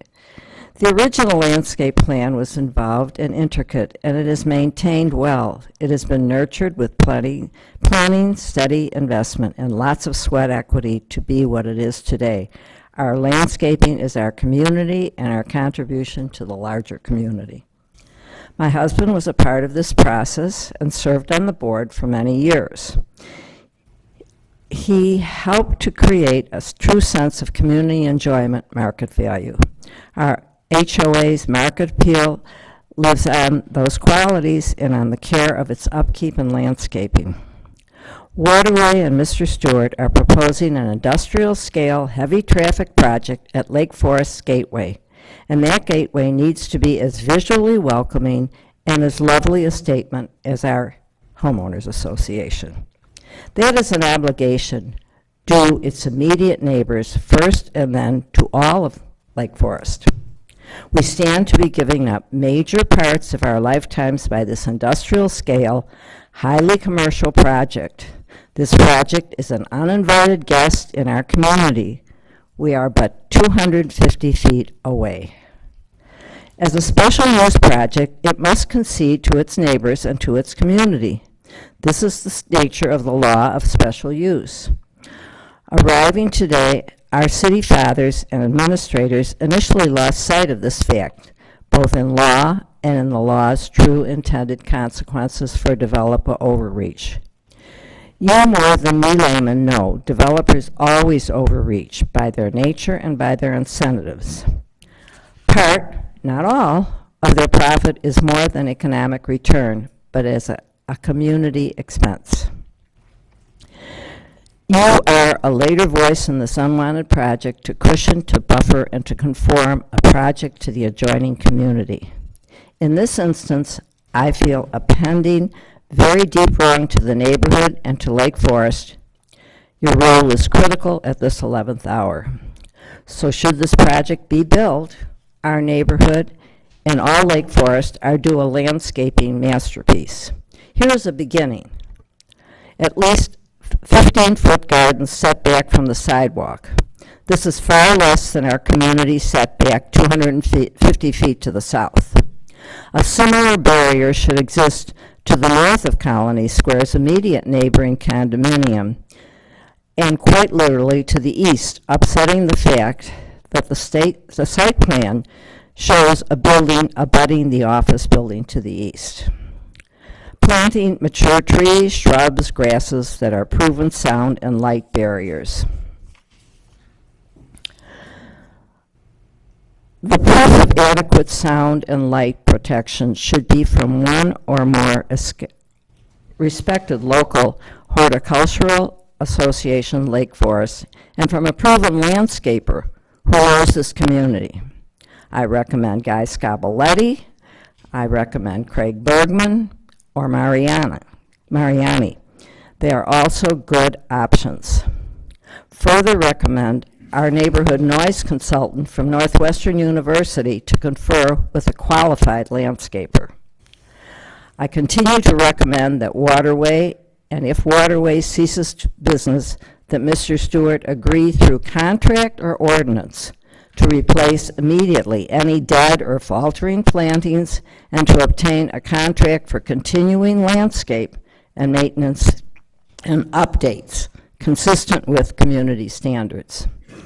Mr. Stewart stands to do well, and why shouldn't the neighbors and city do a fraction as well? I close by asking for both your hearts and your heartfelt support. Consider, as I ask, for your deepest support that Waterway and Mr. Stewart have minimized setbacks, noise, light pollution remedies. The latest rendering that I was aware of shows virtually no front setback or garden and no specific landscape regimen. I also ask for your minds. Following this course, the board will have its collective mind to protect and create a standard for Lake Forest future generations. This sounds demanding, but it is our right and your duty to protect the community. So in this spirit, I humbly submit my remarks to you. I know they are strong comments, but only you and the City Council at this point can exert true strength and character. At the end of the day, We serve one another in this life. I thank you for letting me address you. I think your questioning has been wonderful, and I appreciate it. Thank you, Mr. O'Donnell.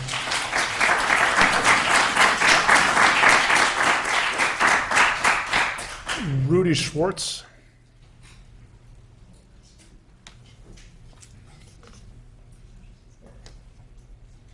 My name is Rudy Schwartz.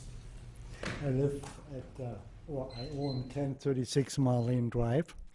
I used to live there for 3 years. I started buying that. I'm the man with the arborvitae. My property is pie-shaped. The edge of the property is about 10-20 feet away from where they're going to put the car wash. I wanted to sell my property in December. I started selling it, put it on the market. I moved into a condo out of health reasons. I had a real estate broker there, and a lot of people heard the real estate broker, that we tried to sell the property, and we had about 300 lookers. Every time they heard car wash, they said, well, if the car wash doesn't come through, then we might buy the property. We are really interested, we like it. Now I must say, we bought this property for a low price, $640,000, and put $300,000 in. So we are really out of $300,000 when we sell it now for $600,000. But that's my problem. My biggest problem is if the car wash goes in, I will have to rent the property. And if I have to rent the property, it will be treacherous economically for me because I have a car wash. And that's really bad. And I have it right coming out from my window. If you go to my bedroom, you see right into this property. And it's a garbage property for now, as far as I'm concerned.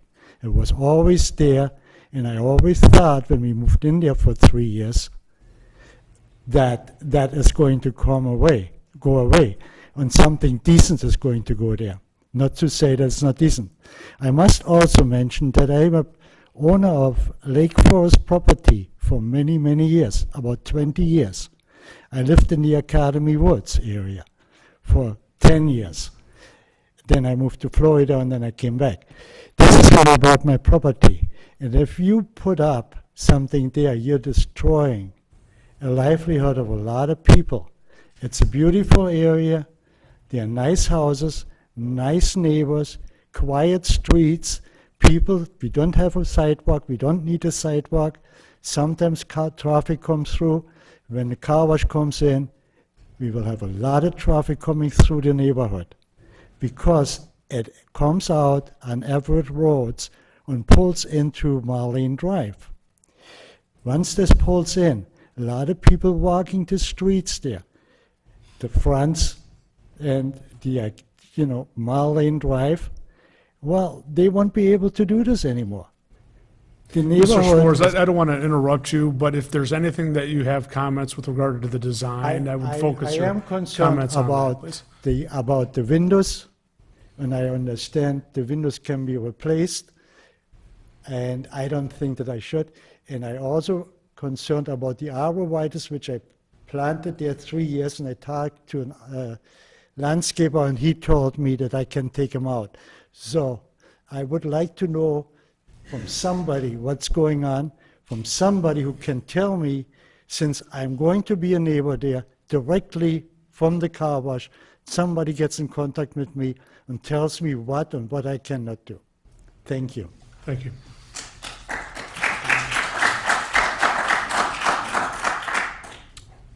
Pamela Bird.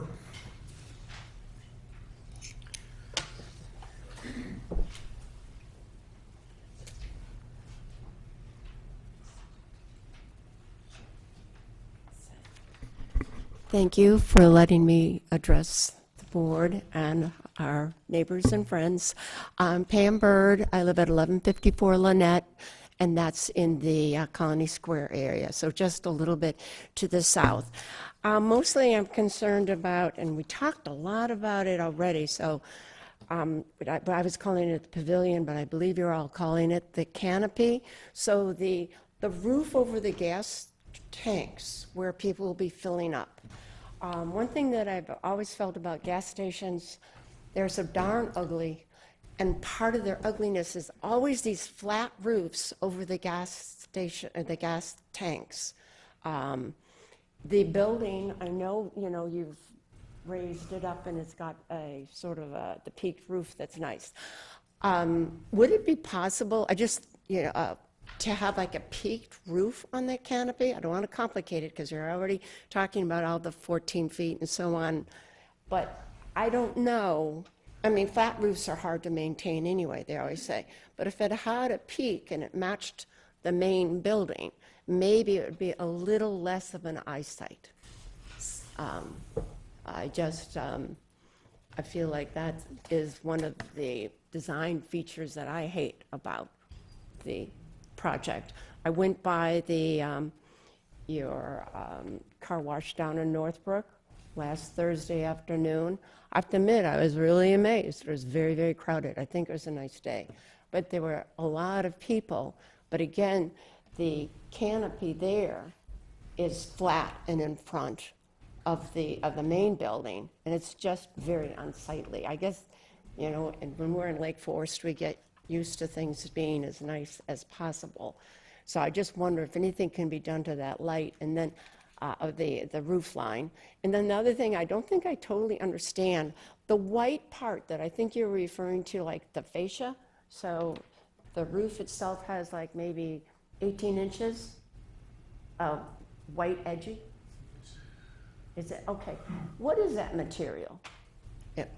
Is that wood, is that a panel? If you can come to the podium just so it can be sorry. heard. Thank you. Sorry. It's a piece of trim fascia board that matches up with the architectural elevations, and it's a manufactured product that looks like wood, but it's essentially a wood paneling. You won't see it well enough on here, but it looks as if it's part of the building, so to speak. Okay.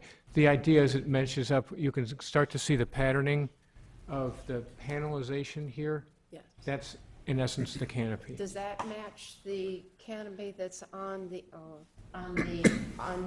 roof line for the gas tanks? Yes, thank you. So it's the same thing. So now that's not see-through, and there's not going to be lights coming through that, is it? No, it's solid. It's solid. Absolutely solid. Okay. Because thank you, I appreciate that. I wasn't sure what that material was. And then the only other, a little while further back, going by the Northbrook site, I can't measure how bright it was, but to me it looked like an out-of-space docking system. It was so bright. Now I know this is the Northbrook one, so I have great fears that this thing is going to be way too light. Now I know, according to all the recommendations, you all will pay attention to the strength and so on, but it's got to be toned down. It's very, and I feel for the neighbors to the south. Literally, I looked at, it looks like their building is 5 feet from where that wall will be. And it's so close to where the gas tanks are. It's just, to me, that's just a huge eyesore. And for the people that close on that south edge, I can't believe that it's acceptable to Lake Forest. Thank you. Thank you, Pam.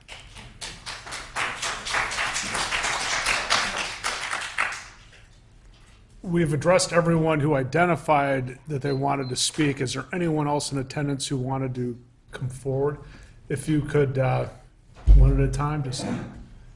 Excuse me just for a minute. I just have a couple of questions. And please identify yourself at the podium. I will. My name is Jim Monroe. I live at 1030 Mar Lane. The agenda item says the board is also asked to consider the demolition of the existing buildings. Is that still correct? And I would like to ask, is has there been an asbestos inspection done on that building yet? The city.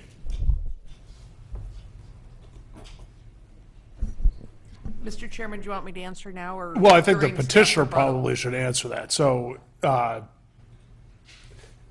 can someone who's representing I the can certainly petition- respond to Okay, it during all right. staff rebuttal, Okay. staff response to public comment.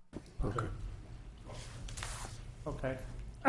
And if that is the case, we'd like to share it with the public, because I have not seen anything. Thank you. Thank you. All right, I saw a few other hands.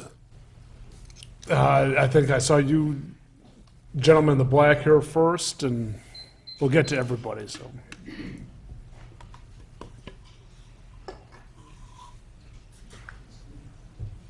Can we go back to that diagram that was up here before that showed the layout of the building? How do we get to that? And then how does this pointer work?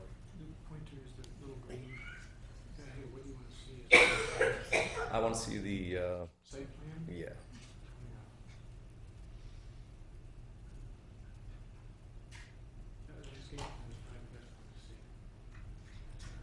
The one that shows the layouts of the buildings. Nah, I kind of like the other one. No, I was up there just like 2 seconds ago. That's what we have. Yeah, that was good, that's good. Okay, All that right. green dash line. Okay. I'm David Kaz. I'm at 1045 Marlane. And sorry I was late. It sounds like there was a lot of discussion I missed that was good. And it sounds like there's a lot of open issues that probably means we're going to be back for another building review board meeting in the near future. That being said, I'd want to call attention to comparing this site to the Northbrook one, where I've spent a lot of time, and just call to attention some concerns I've got. If you go to the Northbrook one, the gas pumps are set back hundreds of feet from Waukegan. Right here are the gas pumps. Right here are the villas. And I'm just concerned that having gas pumps so close to residential like that is not within code. I don't know. So I just want to bring that up and encourage everybody on the board, as well as everybody in the audience, to go to the Northbrook one and just kind of see in comparison. The other thing is, if you go to the Northbrook one, the big monster building here is set hundreds of feet back from Waukegan. This one is very close to Waukegan Road, so it's a massive, imposing building. I just don't know architecturally if it fits in. It just seems overly huge for what this lot can handle. The other thing I'd like you to do when you go to Northbrook, right here is where there's going to be about 10 vacuum cleaners and about 15 workers. And when you go to the Northbrook one, you'll see that that's set way back at the exit of the car wash. And there's 15 guys there drying cars, and there's 10 or 20, I don't know how many vacuum cleaners there are. This is right on Everett Road. So you're going to have 15 guys right here drying cars, and you're going to have these vacuum cleaners, again, right on Everett and very close to Waukegan. So I'm concerned architecturally, does that work? It just doesn't seem to fit. The last thing I want to bring up, and it might have been brought up a little bit earlier, is as cars come out of here, they're wet. There's 15 guys drying those cars, and then they're turning out on Everett, right? Or they're going all the way up here to go out onto Waukegan. Those cars are dripping. And on cold days, they're going to be dripping water onto Everett right here, causing ice. And that's, I think, a very dangerous situation. So I'd really, again, at Northbrook, those cars are way back before they ever get to Waukegan. They're dry, not in this circumstance. So, and the final thing is, if you go to Northbrook, you'll notice that if you stand by the door never closes at Northbrook. And the sound coming out of it, I believe, is much louder than a leaf blower and goes 10 hours a day. So right here, very close to the exit, is the rectory where Monsignor Dempsey lives. Back here's the small church where you've got weddings, funerals, and a parking lot. This door, I don't believe, is going to be closed. I don't believe them. I think it's going to be open because you're going to have cars coming in, stacked up, and that sound coming out of there is louder than a leaf blower. We recorded the sound at Northbrook. It breaks the law for Northbrook and for the state of Illinois. So I encourage the board members to go to Northbrook, compare Northbrook to this thing, and decide, does it fit into this lot? I don't think so. Thank you.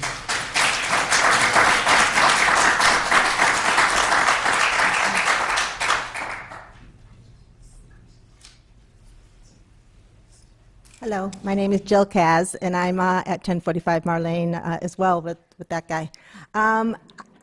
The one thing I just want to, and follow up to what David was talking about, is just when you think about Everett Road and the church and the school, and one of the things we deal with so much now is the traffic, and that is a big problem, and it's unfortunate. The thought that we're going to be adding something that's going to just make that traffic exponentially larger just is mind-blowing. I also wanted to bring to everybody's attention that, and I think it's great that it sounds like today we heard about headlights being addressed, because in Northbrook that was a big issue. My husband David and I talked to some of the residents in the Northbrook homes behind there, and this one woman said that she couldn't, I mean, she had to move out. She got migraine headaches from the lights that were coming in. So it sounds like that's being addressed here, which is really good. So I think that helps the homes. What I haven't heard tonight is what about the headlights and affecting the shine into the rectory? I mean, the rectory is the closest building, right at the exit, at the mouth of the car wash, and I'm just envisioning the noise, the headlights, just shining right into Father Dempsey's home. And I didn't hear anything tonight being addressed about that, in particular to the rectory. So I just wanted to bring that up. Thank you. Thanks for your service. Are there any other hands that I missed? After Lisa Manville, and I live on Old Elm Road, 701. I've been there 18 years. Previously, this used to be, I think, an Exxon and then a British Petroleum, but the size of it was clearly very small, had very little convenience to it, I think, other than gum and a few potato chips. My concern is more of a safety with the exit that goes out on Everett, and the fact that for people who live Evergreen and slightly beyond that, their children go to Everett. And there are many people who have their children go to St. Mary's. One of the clear problems is crossing to go to Everett. And I'm wondering what the city is going to do about having children crossing in that area with all the cars that are coming in off of Waukegan, exiting on Everett, making a right turn. There's going to be a lot of activity there. As it is, the church has quite a bit of activity that comes out at about 8 o'clock in the morning. Then you, of course, have the kids being picked up or coming out of St. Mary's. And the other fact is that we do have a very small apron that goes to across the tracks.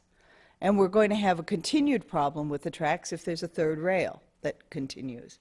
So I guess my query is, what is Lake Forest going to do about the safety when you have a driveway that's coming out on Everett and you have cars that are clearly going to be crossing over to turn into the convenience and the gas station, and we already addressed, I believe a gentleman already addressed the issue of what happens when people start walking across to get to the convenience. And it's an attractive nuisance for any of the students that end up coming from the school. And they bicycle and they walk, and we've already had an accident in this area. So does anybody have an answer as to what the city is going to provide as some sort of care to get the students across that area? It's a very real concern. And so far, I've attended 2 meetings. I haven't heard anything that says we're going to be putting somebody at that intersection during the morning hours, during the afternoon when it is, when the students are out, to protect them from this intersection. It's no longer the days in which the state of Illinois used to say, oh, you know what, if you drive your kids to school, we'll pay you so that you take the kids to school and we'll reimburse you. That's not happening. Illinois is not in that section. Now, the question is Lake Forest City in that condition to have a guard there 3 times a day? I don't know. Again, we need to keep our discussion focused on. Well, it's the design of the driveway. It's The clearly a design traffic aspect issue. is being handled by, we'll come back and address that. Is there anything else? Well, with it's a regard to design the- issue as far as I'm concerned on the driveway going in and going out. Understood. All right? Thank you. Thank you. Yes, sir.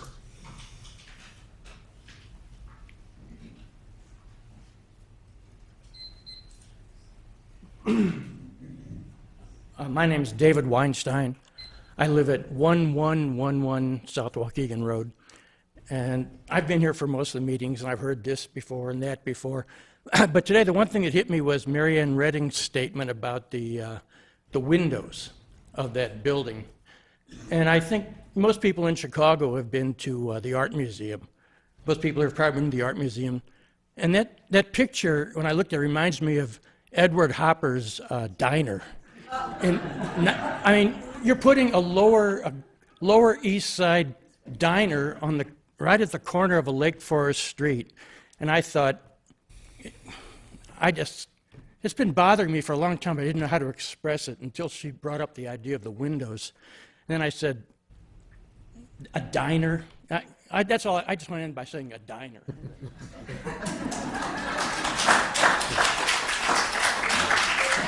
All right, I haven't seen any other hands. Okay. Good evening. Good evening. Thank you. My name is Dave Heckler. I'm at 1066 Franz Drive. It's unfortunate we've gone this far. Just a little quick background on why I'm here, why I live where I do. I grew up in Northbrook and traveled Waukegan often, up this way, up beyond Everett. And I always liked this area. Back then it was wide open, nice and quiet.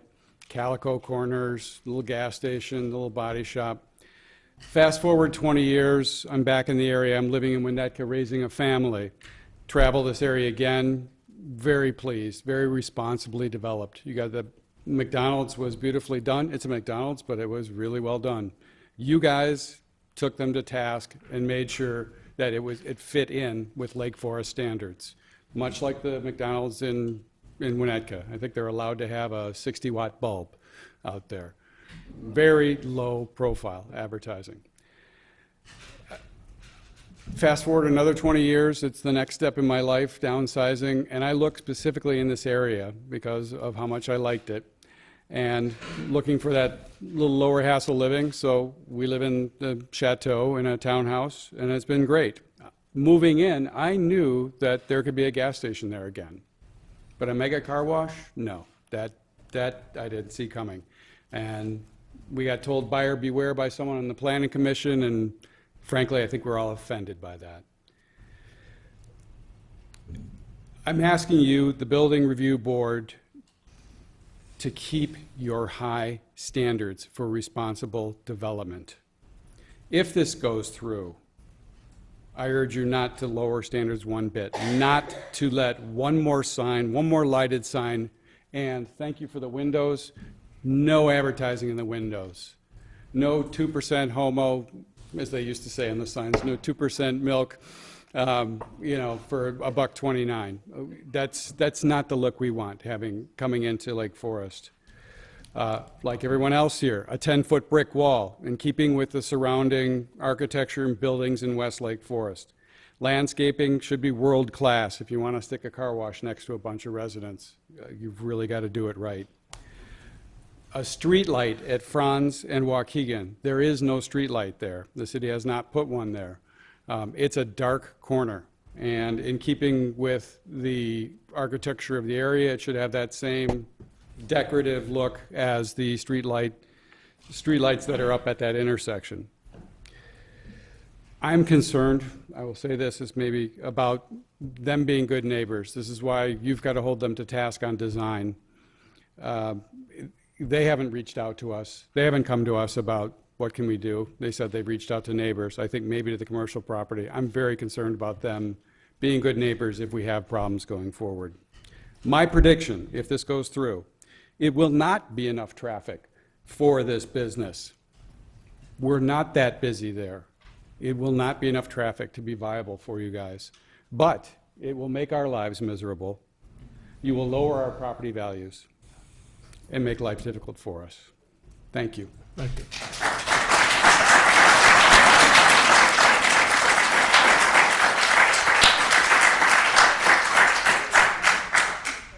Anybody else?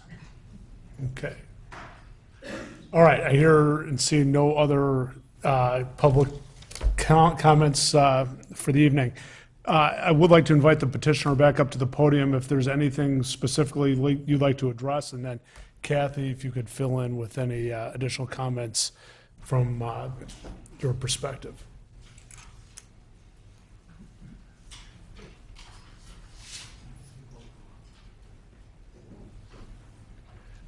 Thank you, neighbors. Thank you, Commission. I think that the comments are well stated and heartfelt. We've tried really hard to accommodate, and we can continue to try hard to accommodate comments. I think we've made our presentation and reached a point where we're at a level point of trying to make sure that we do fit into the Settler Square, do fit in as a gateway.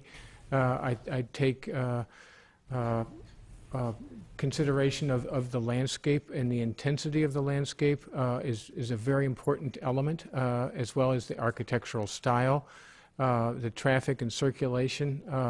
It works. So I don't know that we're at odds in a great extent to what the neighbors are asking for. I would look forward to further refinements if it's in meetings with the neighbors so that we can establish a budget and a commitment to the landscape. We've already shown on the landscape plans the adjacent properties, as well as the parkway treatment. Some of the comments had to do with a gateway effect, the idea of coming in from the south, as Mr. Heckler just said, and traveling north.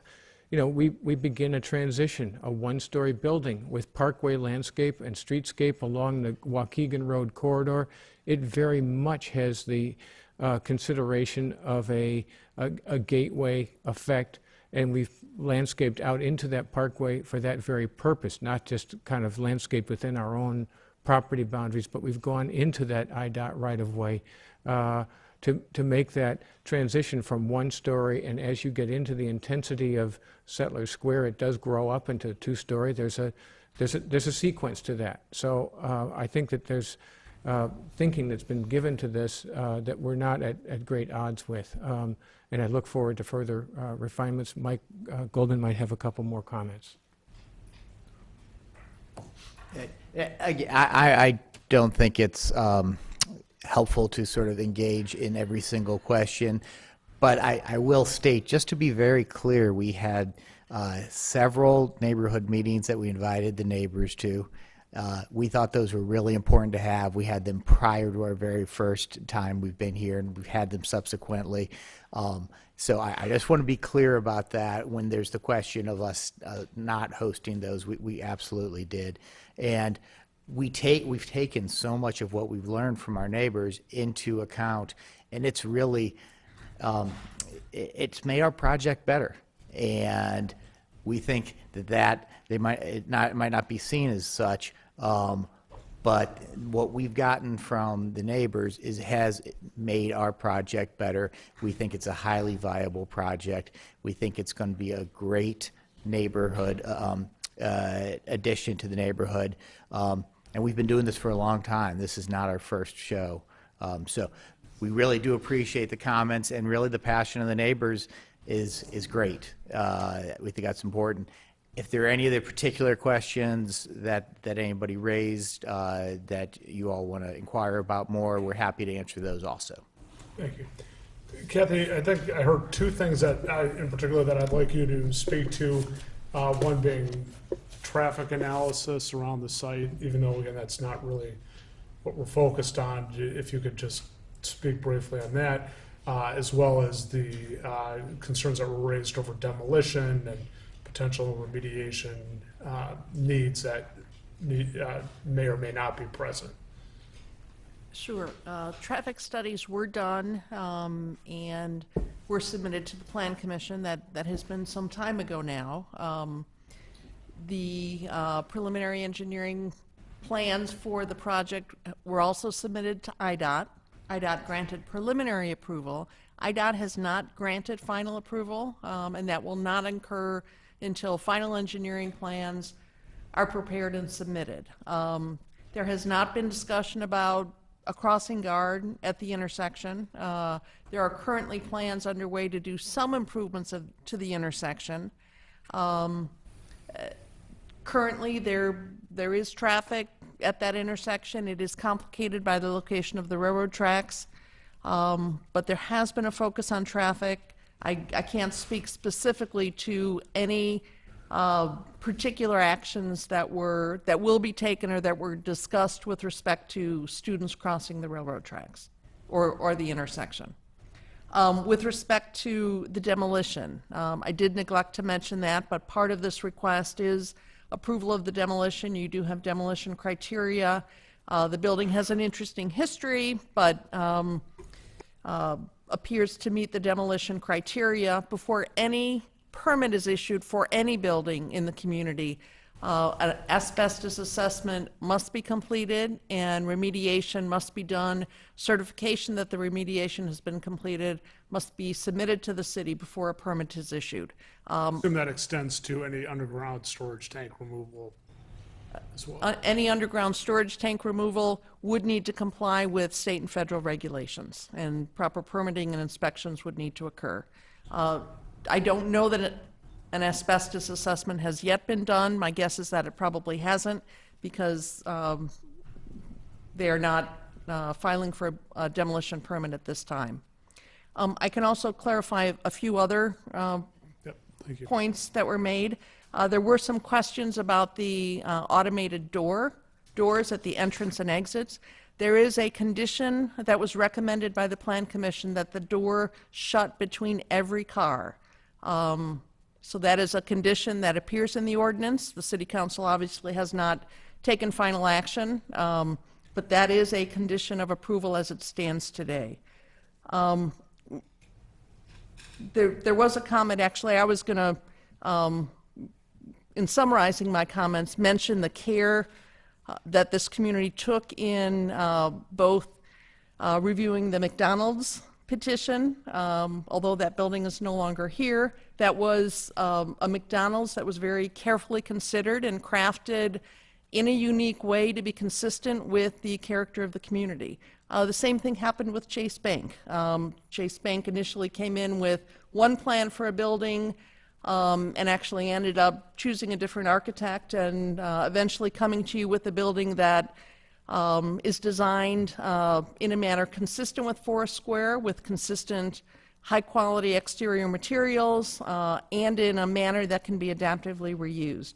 So I think the comments about this board and the community as a whole looking very carefully at developments, certainly our two gas stations in the Central Business District, the one right across the street, are different than many gas stations you see. In fact, the canopies of at least the one across the street, I believe, is something other than a flat roof. I believe it does have a gable end, and perhaps both of them do.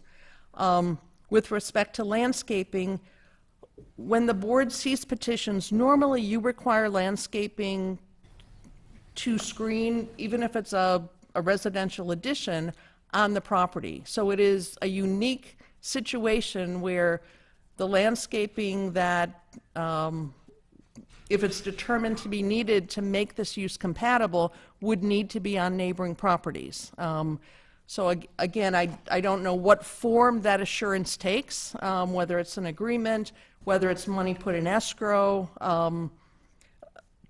but that is a troubling aspect, that the landscaping cannot be accommodated on the site because of the layout of the site and because of the amount of pavement and parking and activities that are proposed for the site. And with respect to signage, the city code and the conditions do not allow signs to be displayed in the windows. Only signs approved by this board are permitted. So we would work to enforce that. The material of the signs, I think, was mentioned. Normally, this board looks carefully at material of signs. Often you have pin-mounted letters, metal, or certainly in some cases you've allowed some synthetic material, but the material isn't specified on the plans that we've received. And then finally, with respect to the canopy signs, again, I will emphasize that the existing gas stations do not have any signs on the top of the canopy at all. So the staff recommendation is that there be no signs on the canopy. I know there's some concerns about identifying the brand. As staff looks at the plans, it appears that the brand is identified at 10 locations on both sides of the 5 pumps. So it seems like that would adequately identify the brand of fuel. With respect to the canopy, that covers the entrance to the car wash, the proposed directional sign is at a 10-foot height and is facing the neighboring homes to the east. Directional signage is certainly permitted on sites. Normally, directional signs are minimal and are at much lower levels. So I would just conclude in saying that certainly the design aspects of this project have a lot to do with whether or not this project, as currently proposed, is appropriate at this location and is compatible with the business district and also the residential properties. Thank you. Thank you, Kathy. All right. Fred?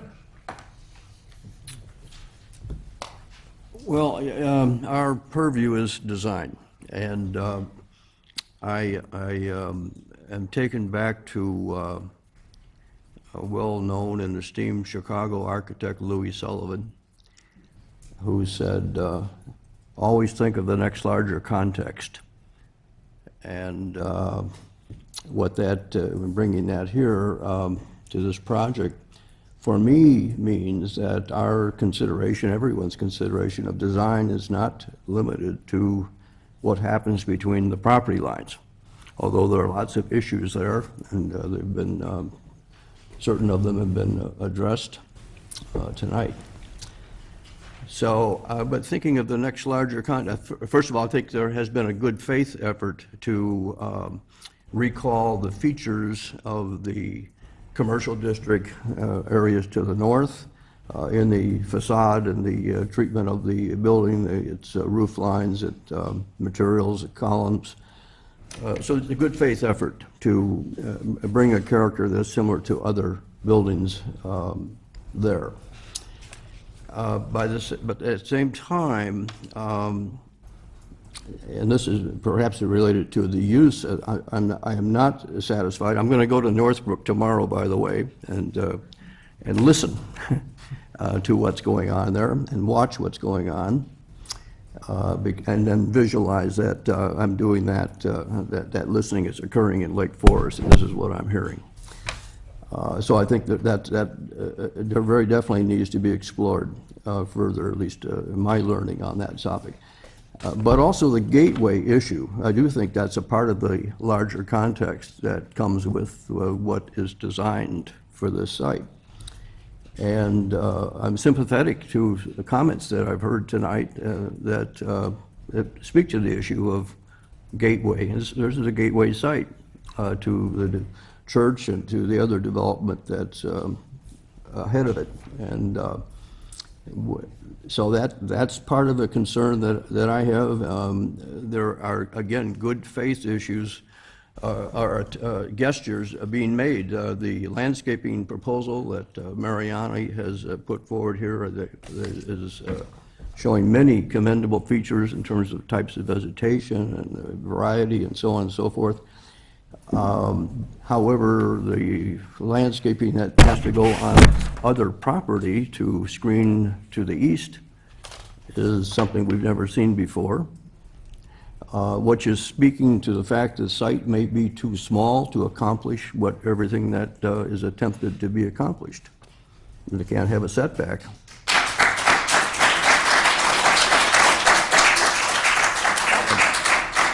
And I'm also have been looking very hard at the traffic flow. Not just the volume and so on, but just even where it has to go. I don't see how, the only entrance, the northbound entrance is working very nicely, coming up Waukegan. Got a very good opportunity for getting on the property. Anybody for the west, to the north, and to the east, I think has a problem getting into the site. It's a problem for everybody else that they're trying to get into the site because they have to make a left turn. They're coming from the east across traffic, very close to an intersection. If they're coming from the north, they'll have to turn on to Everett and then have that same problem turning right. If they're coming south, I don't foresee the city approving a left turn across a double yellow line to get into either of the two roads on, or entrances on Waukegan. It doesn't seem to me as a traffic safety issue that would be at all desirable and perhaps even not allowed. I don't think it should be allowed. And that limits it then up to this very tight right turn, single lane of all traffic. All three directions have to come to that one location. I think that's really, that's again speaks to dimensions of the site, how tight it is, how restricted it is, and where you can get in and how you get out, which will be eastbound.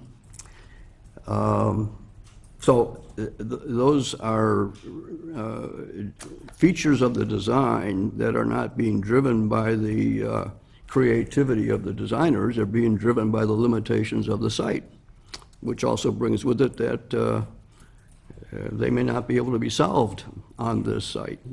We'll keep our minds open to see if they can be, but I'm really skeptical. I think that's all I'll say right now. Thank you, Frank. Tom? You know, it seems to me that every time there's a new development that comes into Lake Forest, there's a lot of consternation.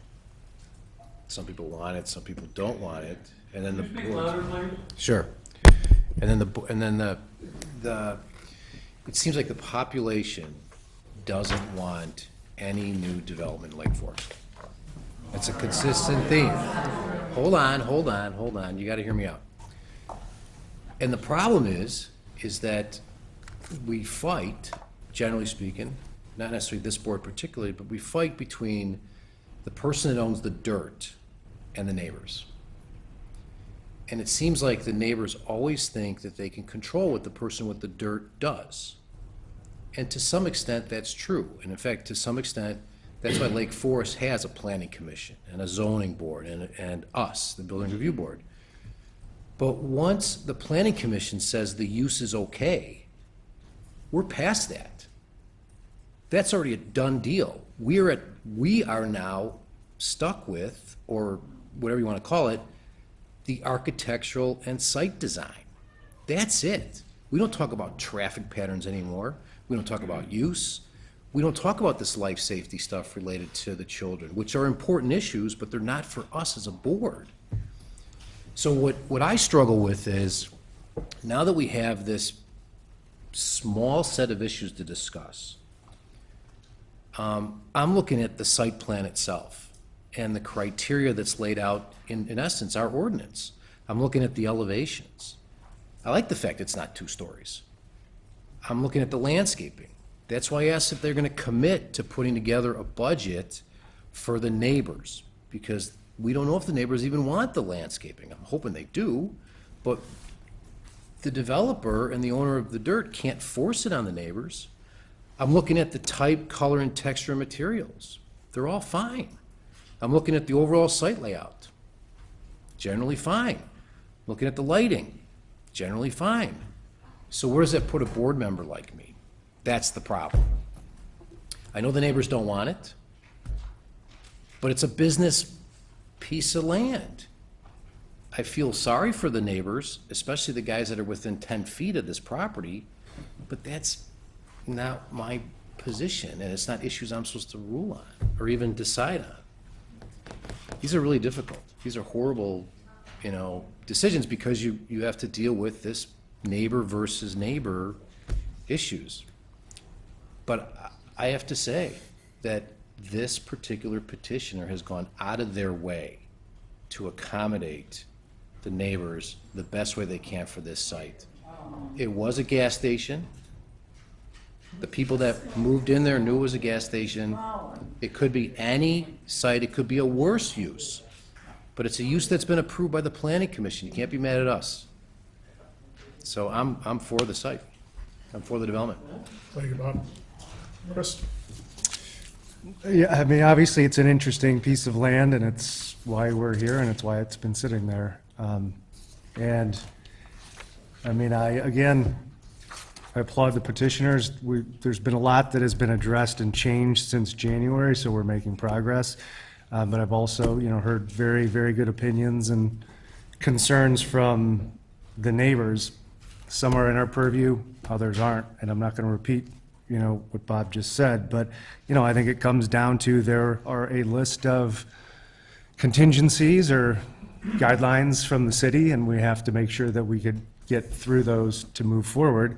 I will say, after tonight, I am just more adamant about buckling things down or buttoning them down when it comes to landscaping and having a plan in place, because the landscaping would have to be off property, making sure that window advertising that was concerned to people, would not occur.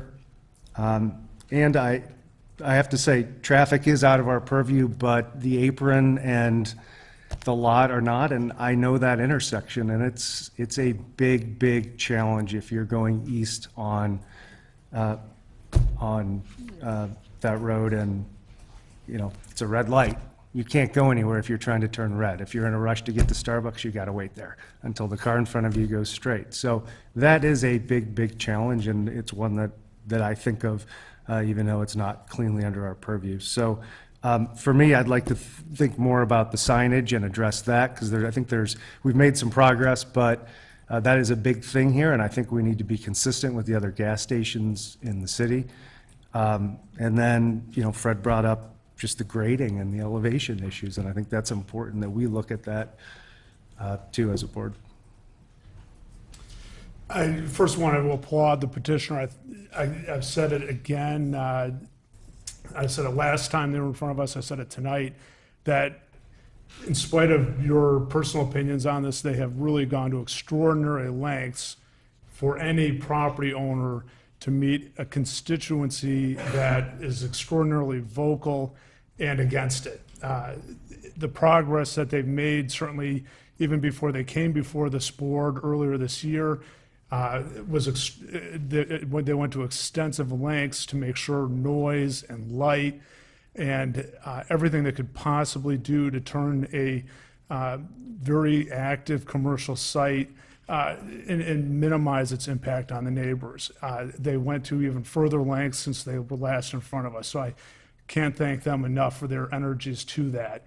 I know that doesn't soften the blow for the neighbors who are facing this as becoming their new neighbor, but in this board member's opinion, the petitioner has really done as much as we can reasonably expect any property owner to go to minimize that impact, and I wholly support the petition.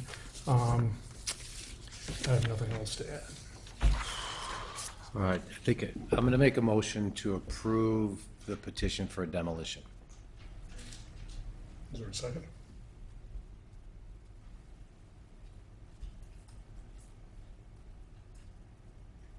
Am I allowed to second? For whatever that's worth at this point? You are allowed to second. So there's a motion on the table For the demo. recommending approval of demolition of the existing building. I second that. Awesome. All in favor? Aye.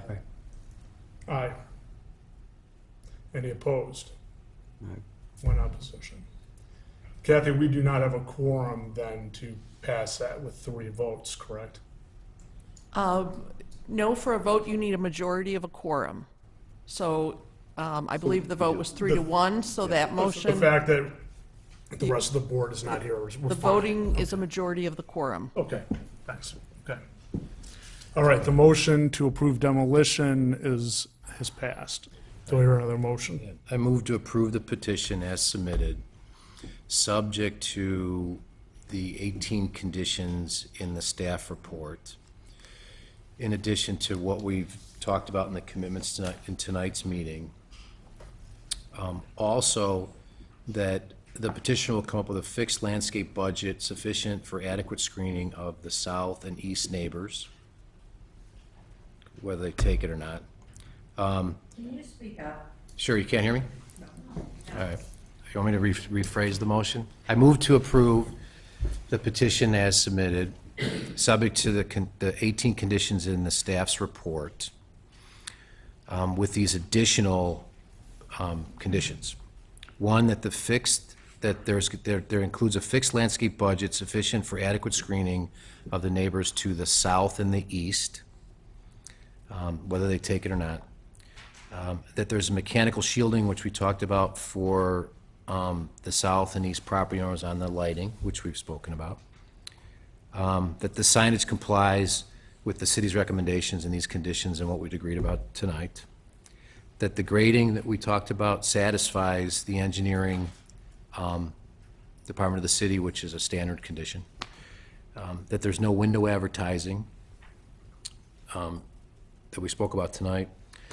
That the ultimate construction as built should conform to the plans as submitted for permit and the drawings that we have here tonight. And then the standard city conditions, which are parking and staging and all the other stuff. Any discussion? Yeah, just 2 points of clarification. So on the signage, there were some things discussed today where there were changes made.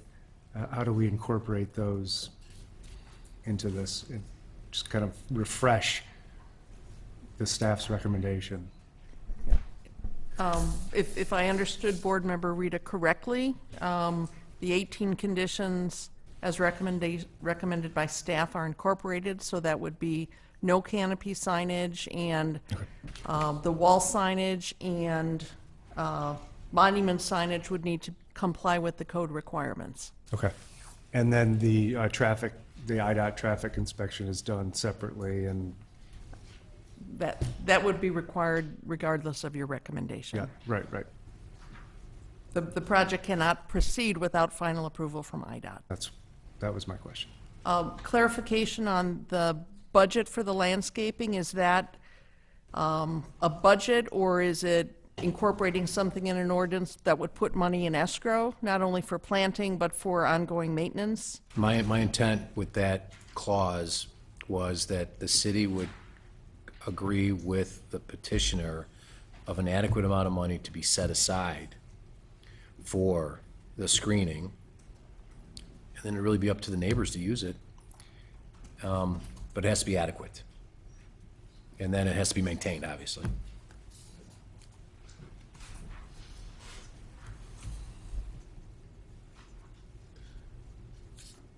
Is that even feasible to really, I see that as being one hornet's nest of. The landscape? Yeah.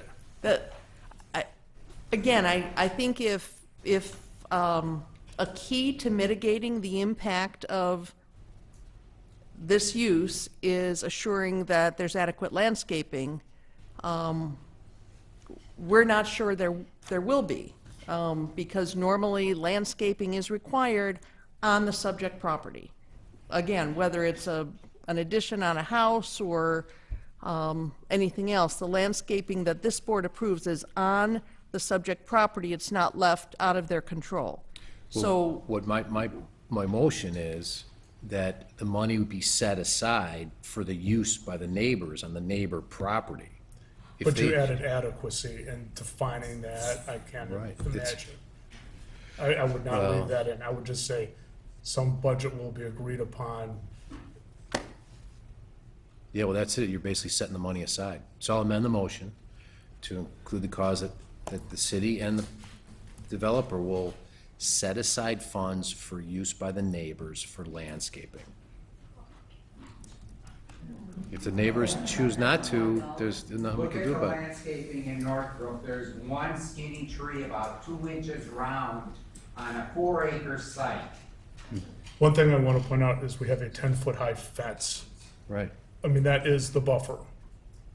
And as I the mean, in my conditions are mind, that written, is- a portion of that fence would become brick, as the conditions are written and incorporated into the motion. Look, I'm not gonna fight it. That's my motion. If they want to put the petitioner committed to setting aside funds for use by the neighbors. The neighbors choose not to use those funds. It's not my fault. All right. Do we hear a second on that motion? A second. All right, any other discussion? All right. I guess we're at that point. All in favor? Aye. Aye. Aye.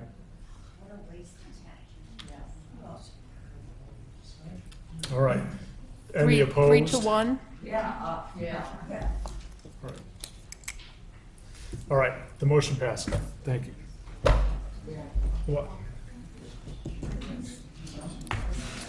For those in the audience, I anticipate, I can't say for certain, but I believe this matter may be on the city council agenda on July 2nd. But again, it won't be on the agenda before that. But check the website and we will provide that information.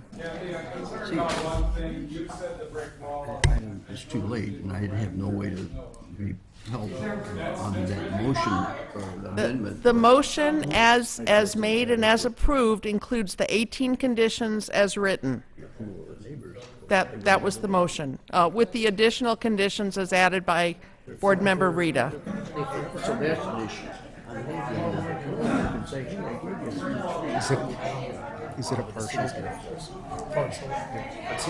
There's a lot of conditions. It really was a call to the neighbors. And Chairman notes, I know we you will have give, a couple other agenda items.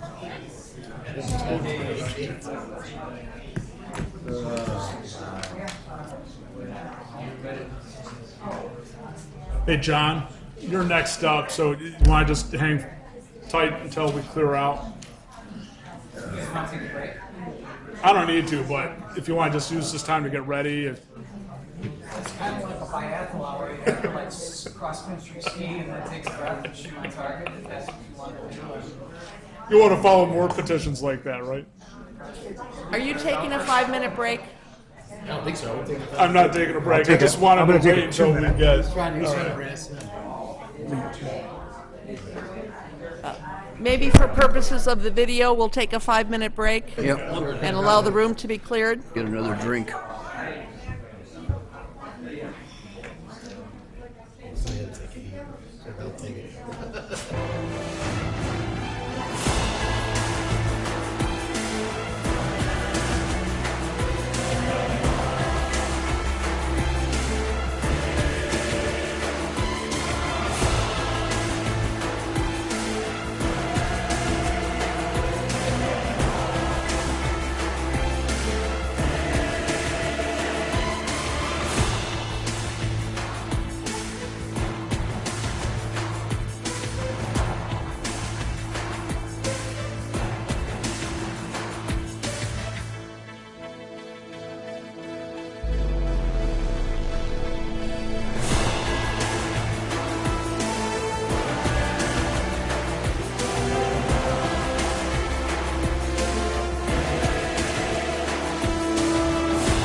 and room at the rear of the residence at 690 Oakwood.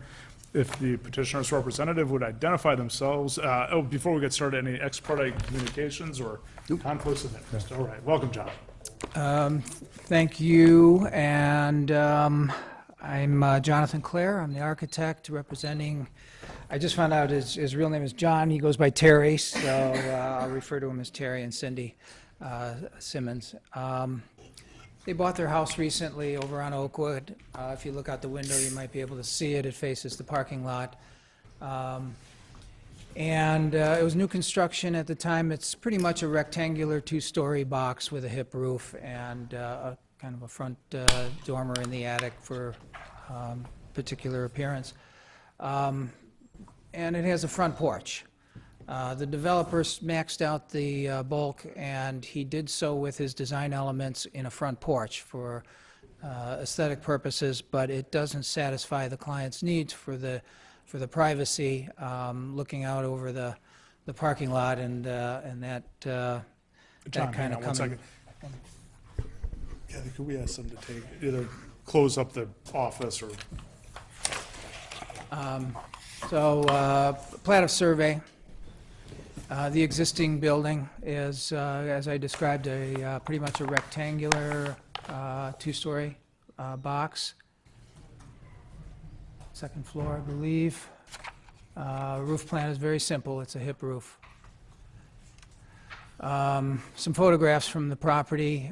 There was an existing garage that they renovated and kept in the existing location. And to the north of the property, and this is the south end of the property, and the garage is back here. The driveway comes off the street that way. The north side has a public easement to the property that's on the west side of this property. For whatever reason, it was platted that way. Neighbor to the south on the left, neighbor to the north on the right. And some of the views of the rear elevation, which is where the addition's going to be. We're sort of limited on where we can put it. This display on the bottom left shows the extent of placing it to the window in the family room, continuing it over to the entry to the mudroom door. There's a laundry room, mudroom here. And then the height's an issue. So, and then the east-west dimension has a setback issue. So we're sort of limited in that confinement of space, height, width, and then the request for adding a covering over the mudroom door. There's ample screening on the property. There's arborvitae placed along each side. It's probably got a year or two of growth at this point, and it's already as tall as I am, if not taller. And it's only got more to go. Streetscape, we're all familiar with Oakwood, and some of the views to the neighbors. The neighbor to the north, we'll see his garage and that area, but that's all screened with arborvitae. Neighbor to the south is that extent of his wall and views, and that again is screened with arborvitae. And you see that depicted on this drawing. There's arborvitae along here, arborvitae along that side. One particular tree that's of issue, which is a very large cottonwood, very large, and it's been pruned. There's been a fair amount of branches taken down to help its health. It leans very much so to the neighbor to the north. I believe one of the branches they took off was for the safety of that neighbor. And we had the city arborist, Mike Lomsky, come out, take a look at it, and give us his recommendation for foundation. He suggested a trench rather than, and root pruning, obviously, and always a injection fertilizer kind of an approach to it, but trench rather than something with footings, reduce the overdig. There's consideration, and I've got approval with Mike Whalen to do a single pour. In other words, the trench and the slab are all poured in one. And why are we doing a slab? It's a 3-season room. It's not going to be heated. It's not going to be insulated. My experience with these 3-season rooms, it comes up all the time. Can I just build it over a deck? You can. You'll get mosquitoes coming up from the bottom. And can I just put screens in? You can. But what do you do when it rains? What do you do in the winter? Do you take the screens out?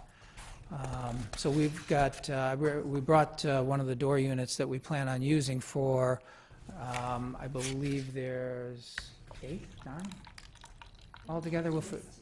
I'm sorry, 16 doors? Okay.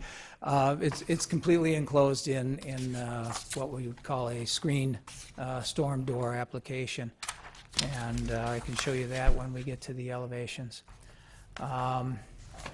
So the addition is reminiscent of the existing building. It's a hip, but there's some complications to that, and there's other considerations that we looked at. And in this section, I'll kind of describe them. We could have done a very low profile hip. This is the master bedroom window, and it has the views out of the back of that, and it's for egress as well. It would have been a very squatty pitch. We could have done a shed roof coming off of the bottom of that sill and coming all the way down. Extremely shallow pitch. And so what I've chose to do is, and you can see it in the room itself, get the hip with a 512 pitch to match the existing 512 pitch of the house, and accentuate it so that in that space itself you get the completion of the hip in a volume ceiling effect. And it's all going to just be tongue and groove wood ceilings and exposed beams and such. Ceiling fan's important, so we want a volume. The little entry that's over the existing mudroom door is going to be this shed roof. And it carries through the entirety of the building, and I'll show you that. But real quick, slab, room is a rectangle. The dotted lines represent the volume space on the inside. The perimeter, very simply, is screens, storm units. This looks a little more complicated than it is, folks, let me tell you. It's a hip roof. It's that shed that goes over the existing mudroom door carrying all the way through, and this is just simply a saddle to drain the water to either direction. So we get the expression of the hip that you can actually see, and we did a little experiment right before we came over here on these shallow pitched roofs and when you can actually look beyond the eave itself. And Terry and I had to walk back about 30 feet on his front porch before we could actually see the expression of a roof at all, a shingle at all. So my concern and what we looked at with all these roofs is it would look like a flat roof from anywhere on the property or from practically from the neighbors. So by pulling it out in itself, raising the pitch, and expressing that on the inside, I think we get the best of both worlds. From the outside, we get a good look, gives you kind of a cottage, a separate little cottage look. And then what we did is, for a more human scale, and I think what this does is it diminishes the bulk of that otherwise two-story cracker box from a human scale, certainly. So these are 6'8" door units. This one will be operable, and that's where we added a gable element to kind of, again, break up the mass, give it a kind of a cottage look to it. Otherwise, this is looking from the north facing south, the south elevation looking north, and that's pretty much the building. What I'd like to talk about is the materials a little bit. Asphalt shingles to match, wood trim everywhere else, aluminum gutters, white to match, and what in particular you might have some questions on is how the screens and the storms work, and I'd like to display that for you if you'd like.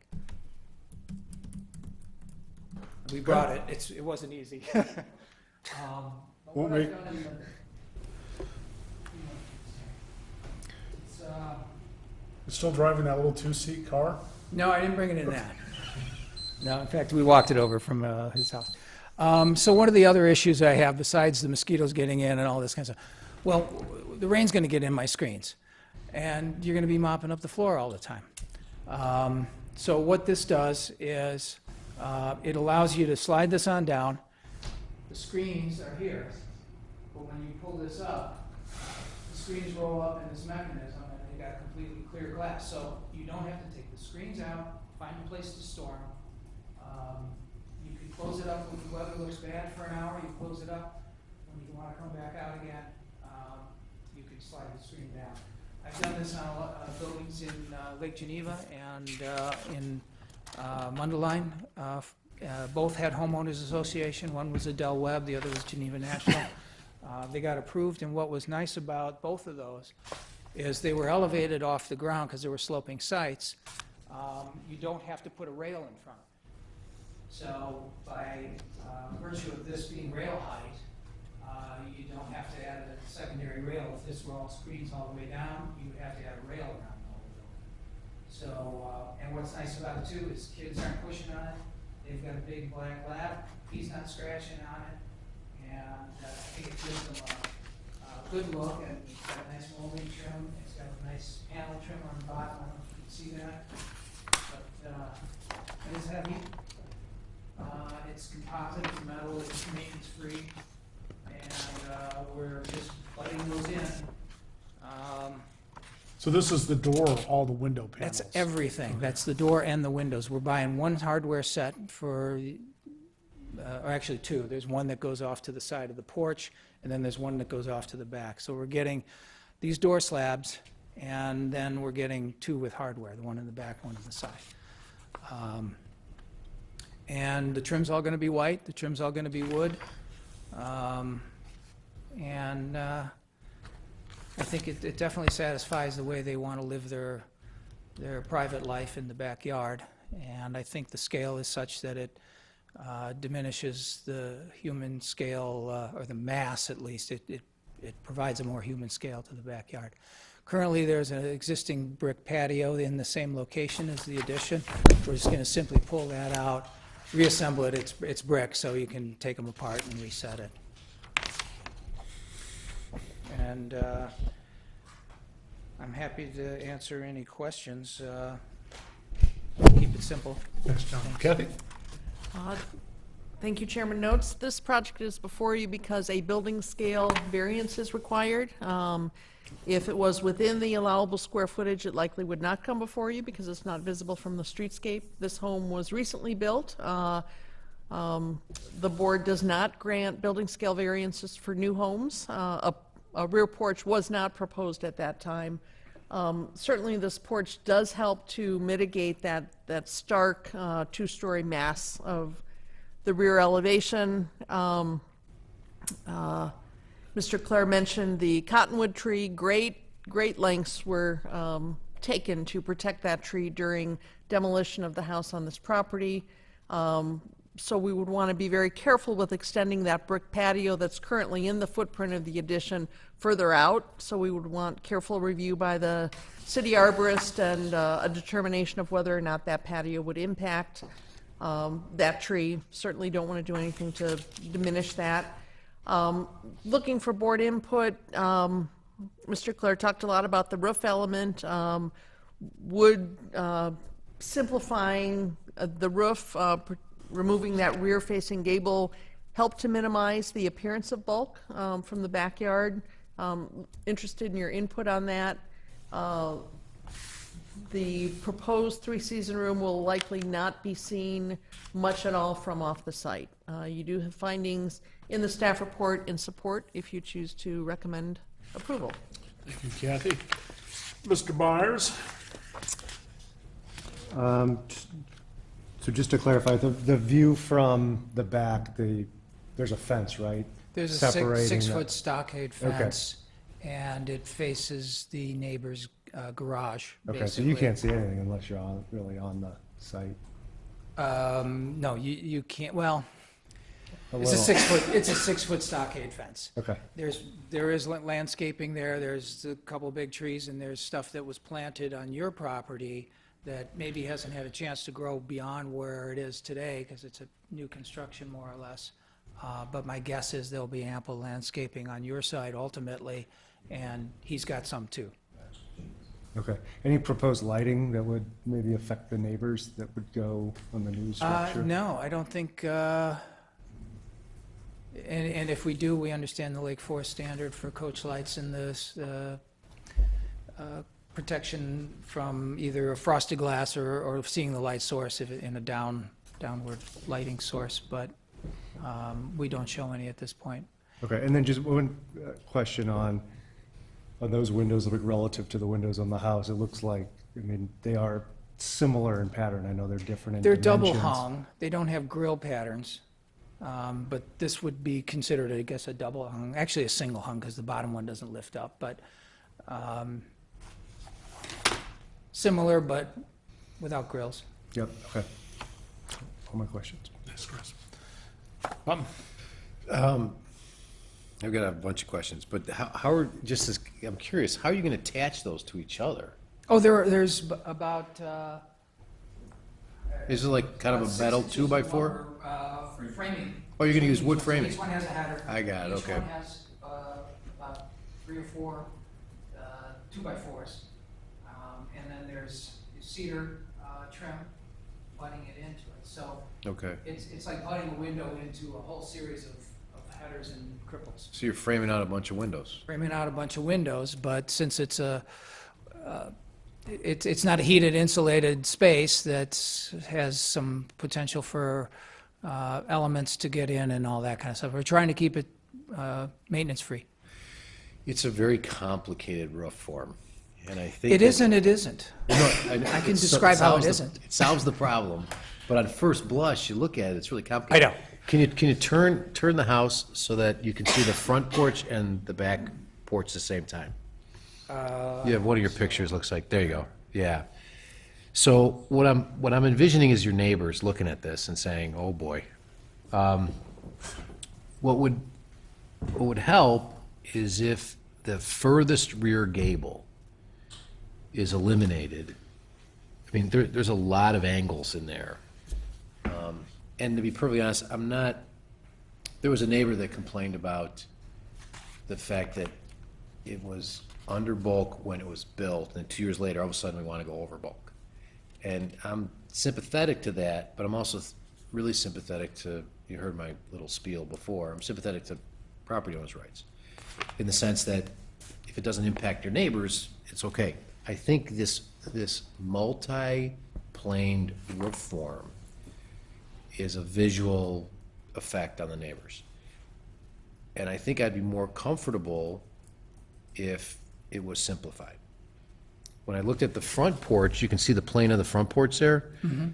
And I thought it would be nice if you just carried it to back, but I realized you can't because there's too much distance going backwards, right? More than twice. So I don't really have a problem with what it looks like, but that gable that's at the furthest rear part throws it off. Is there, I guess the flip side of my comment is, what is the purpose of that rear gable? Is it just decorative, or is it? It defines where the entry is in the sea of glass. There's a propensity of architects to center and symmetry and, Okay. that kind of language just kind of comes as a knee-jerk reaction. But I also think it breaks the scale down. Because the hip roofs fall away from you. Right. So depending on where you stand in relationship to it, it's soft. And which is great when you're putting neighbors' house next to each other, because it softens the blow of what otherwise might be the gable end of that kind of element. But I think with this, it's just it's cutesy. I don't think it's inappropriate. I don't think it destroys the design if it wasn't there. That was my question, is would it kill your design if? No, it does wouldn't less kill than- the design. I don't know, I didn't ask the homeowner if he's willing to take it off, but I'll argue on his behalf that as a designer, and I consider myself a very good one, I think it's a good and appropriate touch that will be appreciated. And I understand when you look at that, it seems right. When you look at this, it has, you're seeing it in pure elevation. So, you know, this hip is pretty soft, and that is quite a ways into the middle of that. So there's a very much a distance between what you're seeing in the pure Oh, no, elevation to where the center of I that get is. that. And the saddle is the saddle. I gotta put that in there. So And that that's- looks. And you're using the saddle specifically so you get light. No, to drain the water out between where this hip roof element completes itself and where that porch that's over the existing mudroom continues through, to keep that roof line steep enough that it's looks good from the inside and outside, but it goes under the sill. In other words, it's not that long, extended 16-foot pitch that looks flat from anywhere. It goes away, and this element stands on its own. I know. That's all I have. That's all I have. Okay. Yes, following up on this last topic about this gable roof, you're not attempting to capture or create greater interior space with it? In other words, No. Your interior volume is the hip form that you, I think you showed a plan Correct. of that. Yeah, that's just that.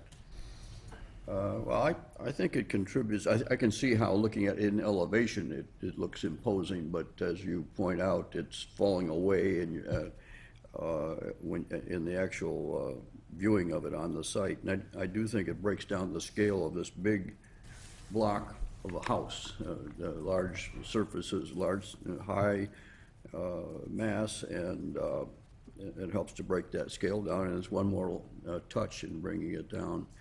And one thing I observed when I visited the property last weekend, it's just beautifully maintained. Just every square inch of that property is first class, really nicely being kept, and it gives me confidence that what you do here is going to continue in that same spirit. So I'm very much in favor of it.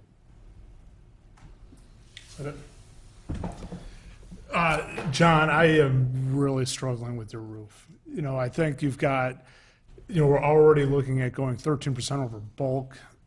And I think the overall design of this three-season room is really nice.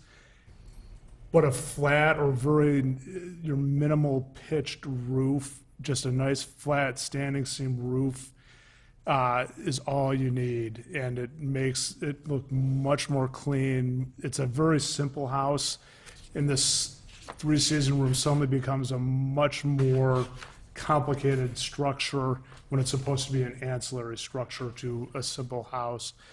I support the room, but the roof is, I think, doing anything other than a flat or very narrow or shallow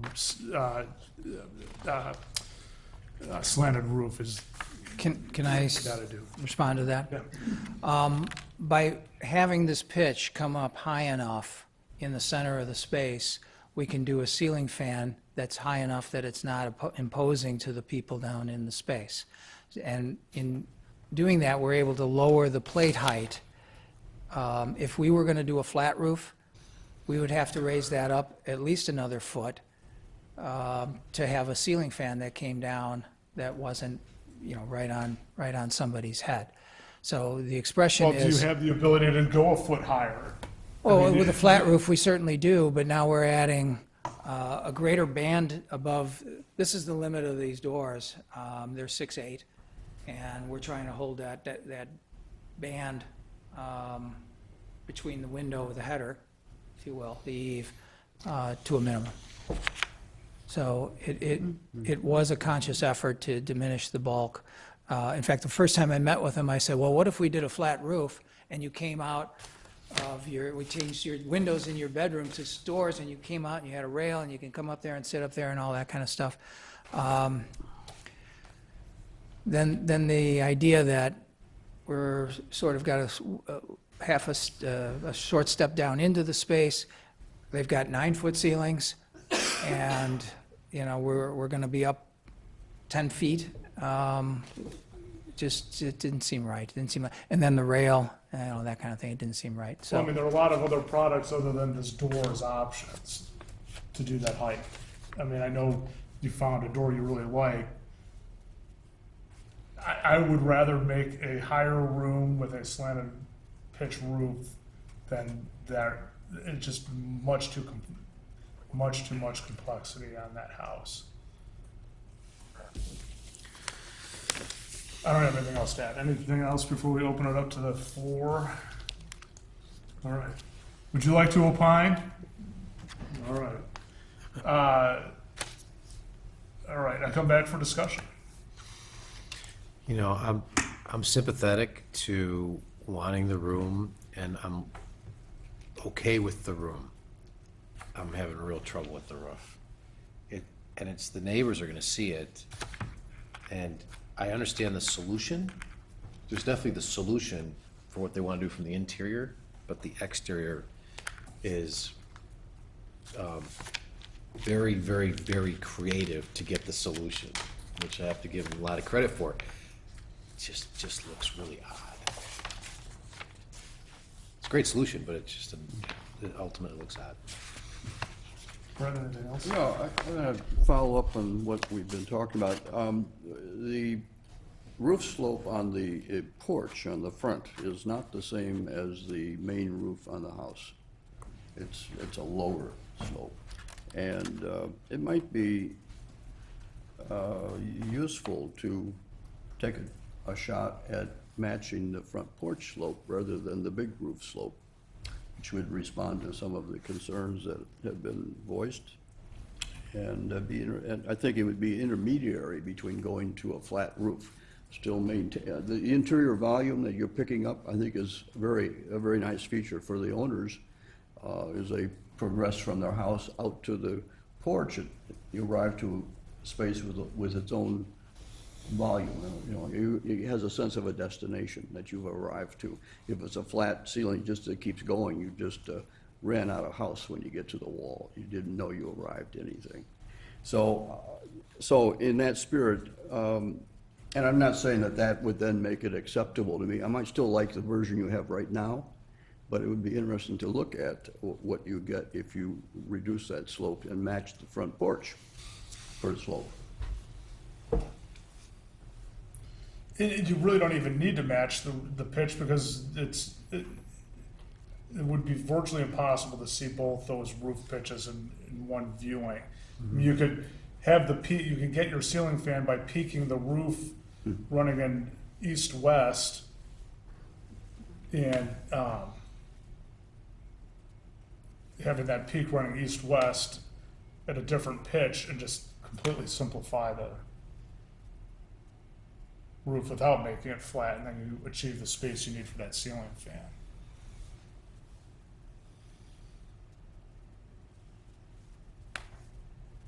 Chris, anything else? Nothing that hasn't been said. I'd move to continue the petition based upon the comments today and come back with the 2 roofs. And if it really doesn't work, we're stuck with this one, then. But I move to continue the petition subject to the comments from tonight's meeting. Is there a second? Any other discussion? Do you have any questions for us, John, or? No, I guess my knee-jerk was to suggest that the solution could be worked out with staff, but I think what I'm hearing is we like it, it'll come back with something else.